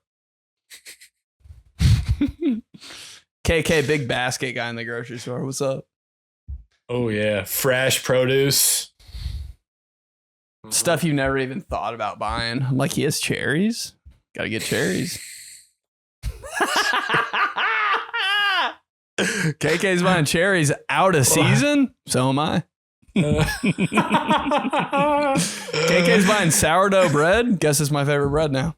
Yep. I'll just trying to be like him. I want to wear that outfit. I'll just want to be an offensive coordinator. Just dialing up plays. Yeah, nobody's ever really said it, but deep down we all just want to be Kliff Kingsbury. I wouldn't be mad about it. Just out of the gun. Let's go to Tanner. Ty Lawson in NBA 2K14. Best player of all time? Problem. What's up, boys? The Joe King moped story brought back a similar memory from high school days. My good friend's dad was part owner of a golf course, so we asked him if we could ride one of the golf carts to school in the final day of our senior year. He let us take the golf cart, and the ride to school was something I'll never forget. To get up to our school, all the cars had to go up a huge one-lane hill. Parents are just trying to drop their kids off and go to work. Meanwhile, two idiots are holding up the line because we have to keep turning the parking brake on and off to avoid rolling back into another. We also parked the golf cart in the teacher's parking lot, and a lot of them were absolutely pissed about it. This photo was taken at the end of the day, but in the morning, the parking lot was packed. Moral of the story is, there's a little Joe King in all of us. To make the day even better, as we were leaving school to bring the golf cart back, two cars got into an accident in the parking lot. There was a huge traffic buildup, but we were able to drive around it because we had a golf cart that day. Anyway, smacked my ass with my half-finished AP Physics final I handed in the same day, and my teacher said, quote, "Are you even going to try to finish this?" To which I responded, "My ass." We won't be back. I won't be back. Oh, see, you got me doing a physics test. Dude. They do a picture of it. He sent a picture of it. Pretty funny vish. Vish. Can we get a Vish? What's his first name again? Tanner. Man, the amount of people that I've gotten this last week since we've been doing guests that have been like, seriously, like, people aren't saying, hey, get Peyton Manning. They aren't saying, hey, get Tyrese Halliburton. Hey, get Pete Carl Armstrong. They're saying, hey, need to have Dan Dockich or Joe King on. I'm like, hey, same guy. That's what people want. I mean, shit, gotta please the base. This is crazy if you can even picture this clubhouse, but I saw Joe King and Dan Dockich yelling at each other from like 2 feet away. I was like this. It's a crazy moment that'll never happen ever again, bro. Both were decked out in IU stuff. So pissed. It was amazing. Same height somehow. I was like, yeah, tallest guys. Tallest, biggest, loudest guys of all time. Oh my God. You ever just have a loud friend? I'm like, how's that happening? I know. Dude, Joe King could yell across the Rose Bowl and the whole crowd would hear it. I was like, loudest friend, always the one that's getting you in trouble. Loudest and tallest. I'm like, bro, you're a problem. You're just a walking in-school suspension, dude. It could always do some like crazy sound. Like it wouldn't even be saying word. Yeah, or just like, you're like, dude. So loud. And me and you are always the guys that are like, do it right now. Hey, do it during the national anthem. Like I'm always like setting stuff up behind the scenes. Yeah, dude, I'm like, yo, fall out of your chair right after the prayer. Dude, the national anthem. Yeah. Fuck, dude. Yeah. Hey, right when it like goes quiet, do the noise. The best, dude. This for the newcomers in the clubhouse, for the day ones who have been here through all the Joe King. This is the joke. This is it right here. Okay. Joe King, the dude that when you're at a New Year's Eve party and everybody's watching the New York Times, the ball is dropping and everybody's counting down. Yeah. Joe King's the dude who turns the TV off when it's about to finally. Coldest move I've ever seen in my whole life, bro. Oh, did not see it coming for a second. Dude, 3, 2, people getting ready to kiss, bro. Yeah. Hey, watch this. Dude, clean off. First take, power out, dude. What? So funny. Dying laughing. Not Sophie, a girl in sight, dude. So Sophie in the corner. You're literally such a fucking dick. Yeah, exactly. So many. Dude, we did not care. Crazy move. Cold-blooded move. Tanner, I'm glad that you got to channel a little inner JK there, and you get the memory that serves you for a lifetime. Bro, turning off the TV at the right time can really like put a period on a sentence. Like, I can remember my dad doing that. One time he kept asking me to like do something. Take out the trash. Hey, B, need you to take out the trash. Need to take out the trash. There was like a game-winning shot on TV. My dad, right before it went in, turned the TV off. I was like, he goes, take out the trash. I was like, oh my God. Oh, he's that serious. Yeah, what a move. Turn off Dad, the TV, serious. Big dad move. Hey, something Howie Long would do. Yeah. Puts Get the a point remote on across. his head when it's over. Doesn't move. Let's go to Zach. Where'd he go? Fellas, quick game of every guy's favorite game for you. Where'd they go to school? Mainstream and somewhat recent names, but not obvious where they went because people don't associate them with their college days. Ooh. Before I get to the names, he says, it might be too easy, but I tend to trip my friends up with these from time to time. Smack my ass with Allen Iverson's headband as he crosses me over and breaks my ankles. Zach. Mm-hmm. All right, here we go. Tyler Lockett. Kansas State? Nailed it. Julian Edelman. He's Kent State, yeah? Nailed it. Darren Waller. Oh my God. That's crazy. Damn, dude, I don't know this one. Wait. Is he secretly Big Ten or something? Oh, this is a weird one. All right, what is it? Georgia Tech. Never would have guessed that. That's Me a good either. one. That's a good one. I'm gonna bring gotta that put to the that in. streets. Yeah, Darren Waller. Oh man. Dude, it's becoming a thing out there on the streets when I play this game where like 45 guys will just post up. And I'll just go, and I'm like, dude, I can't. Sometimes it's hard for me to get like 45 people to a show in Connecticut. And I can just like come out anywhere and like get 45 dudes to pull up. I'm like, I'm about to start selling tickets and doing this on stage, like literally for an hour. It's not a bad idea. It was crazy. And like, but a gang of dudes will know all those. And it's crazy. That's a good little wild card to throw them off. Terrell Suggs. Arizona State. Brandon Marshall. Sizzle. UCF.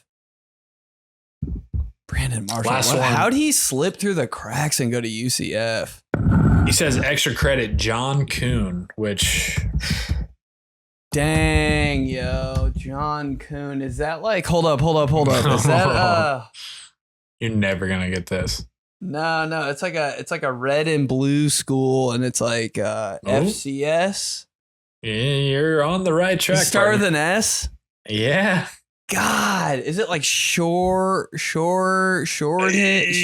No. Yeah, I mean, you're off to the right start. You're off to the right start, but you gotta ship your way. Shippensburg. Nice. Shippensburg. Good call. Yeah. Good hint. You've been you're knowing ball has really been, you've been putting in the work. You've been doing study. Dude, weird origin story of how I know that is I had to make like a baseball hat logo for Shippensburg University when I worked for Lids Corporate. Wow.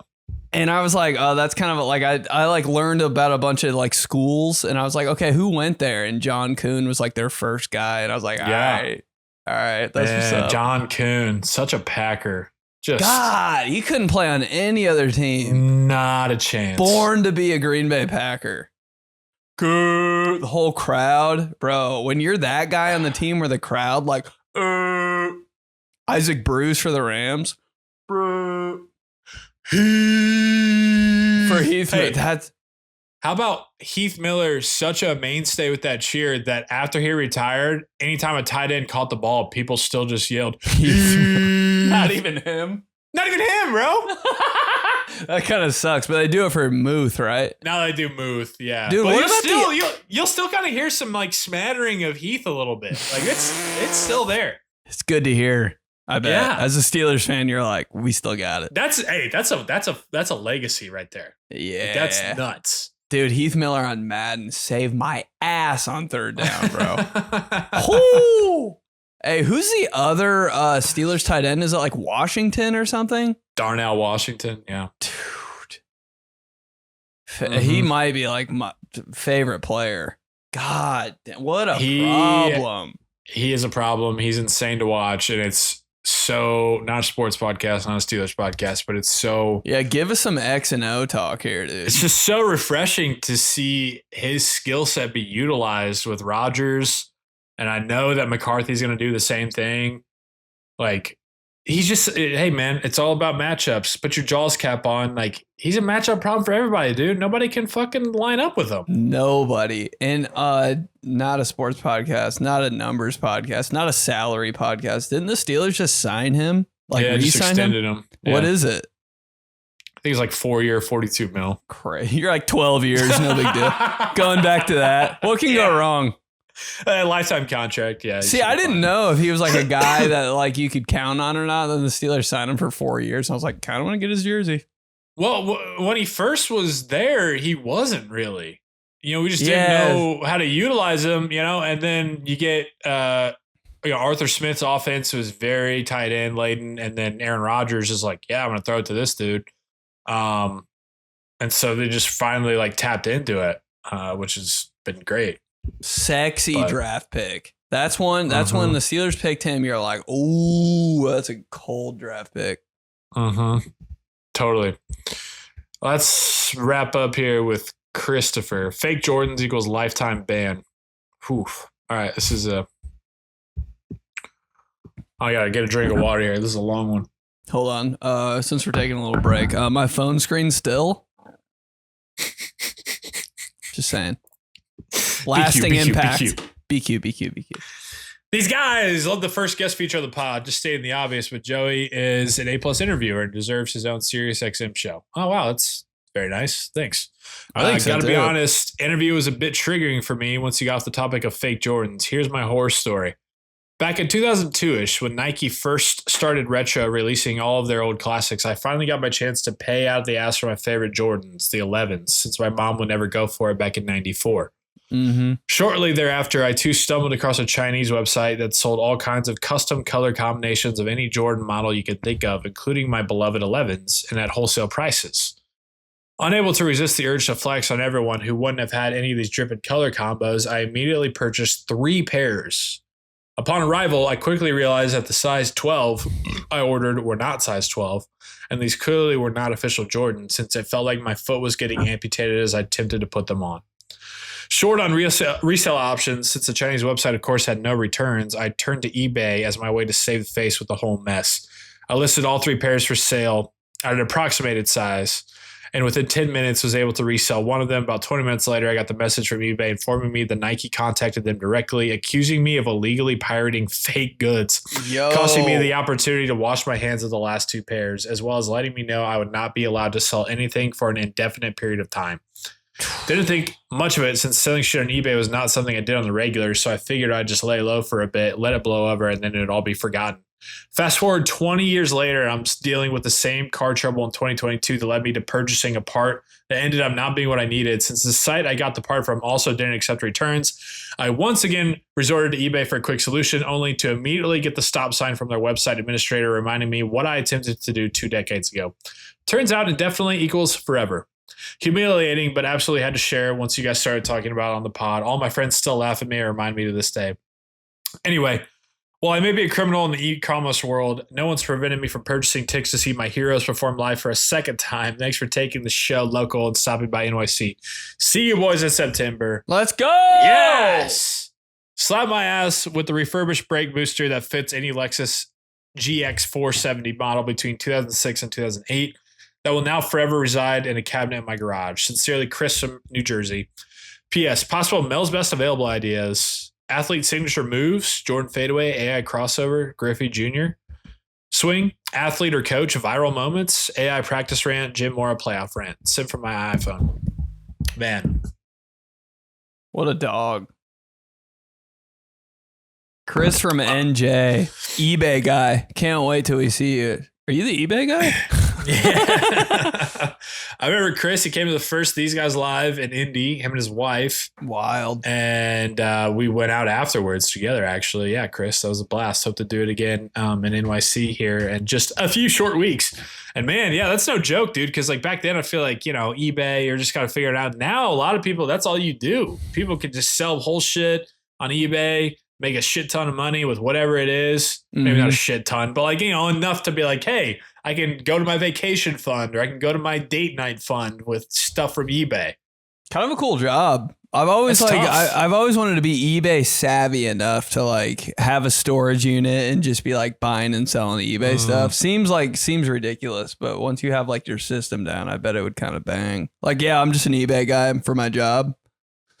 Now, so I'm wondering if he's banned indefinitely from eBay altogether. Can he not purchase on eBay, or can he just not sell on eBay? I just don't think you can sell. But like, I don't know. Like, how do they know if you get a new username?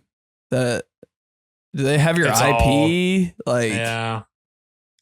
I should say. Of course, they're not gonna prevent you from giving them money. Yeah, right. I gotta stop you from doing that. Right. We want your money, right? Yeah, give it to us, right? eBay, like an OG website that's still around. Yeah. That was like one of the first cool website too. I respect eBay a lot. Like, I like what they got going on. I've never been an eBay hater. Like, it's always seemed fair. More than fair. Almost to a degree of you're like, am I getting away with this? Kind of crazy. That's only $20. It really is just like an internet garage sale. You're like, are you sure? Talk about a website that you could just get lost. People talk about, I just scroll on TikTok forever, Instagram. I can't get off the rails. Dude, when I get on eBay, see ya. Hours. And being for real. And like, if you can't find it, it's there. You just got to keep digging. Like, what you want is always on eBay. It's guys, really weird. when guys get on eBay, they just immediately revert back to their 11-year-old self. Because it's just like, everything's on here? Everything. Everything? Yeah. Like you said, like for $28. Yeah. A card that you like, I thought you made up in your head. It's on eBay. Those shoes that you like could never buy. Just like homie's talking about. They're on eBay. That jersey, it's on eBay. Mm-hmm. That jersey that I thought I saw, but I didn't. And that one guy had it on picture day. Boom. It's on eBay. I'm like, how does everybody have this stuff? Also too, with autograph stuff. Like I've been thinking about like adding to my old man cave, my collection and shit. It's like, you can look up the things you could find there that's autographed by your heroes that you're thinking like, oh, that's easy going to be like 280, 350. Dude, you'll find a card or like a terrible towel or something that's signed by Hines Ward, $36. What? COA and everything, certificate of authenticity. Like, okay, well, so that's all I'm going to be getting. And my wife is going to be inundated with packages from eBay because I get Troy Polamalu, Chris Bryant, Anthony Rizzo, and Hines Ward autographs for a total of like $250. God, you could really you could go crazy on there. Your wife. Why'd you buy Jerome Bettis' AirPod on eBay? Just like all that, you know what I mean? It's $3.50. $3.50. Who's not doing that? It is a dangerous place, man. When you get eBay drunk, why'd you buy the Bengals game pants from 2007? I'm like,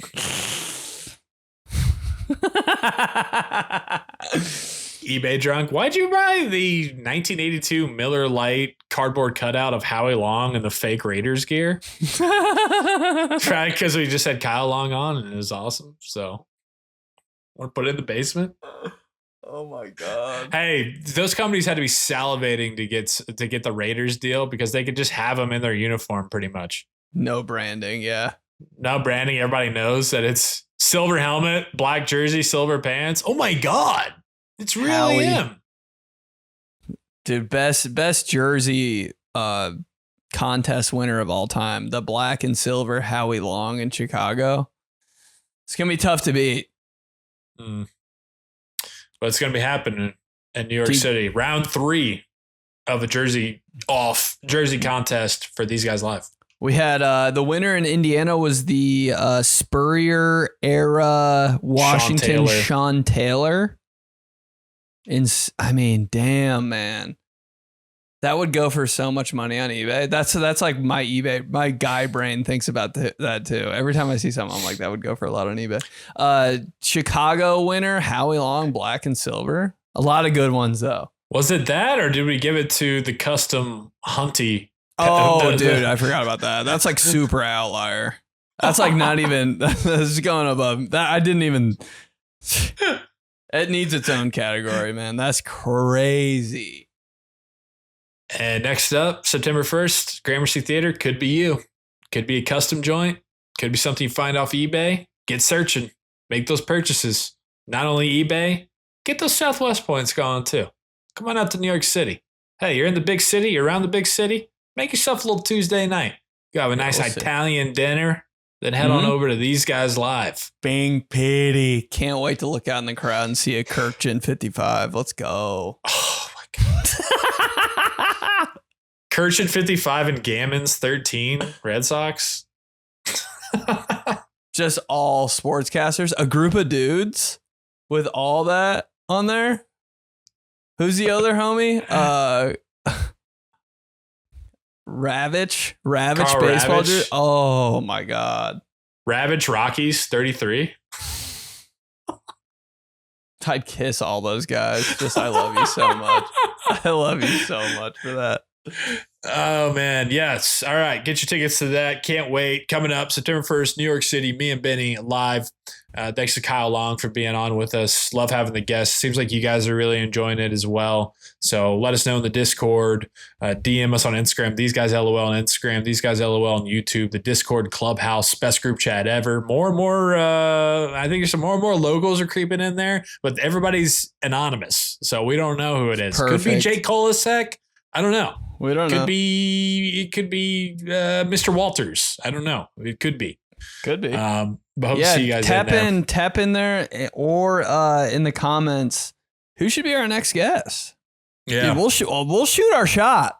That's what we're doing. We're just DMs. We don't have a guy. We don't have anybody setting us up.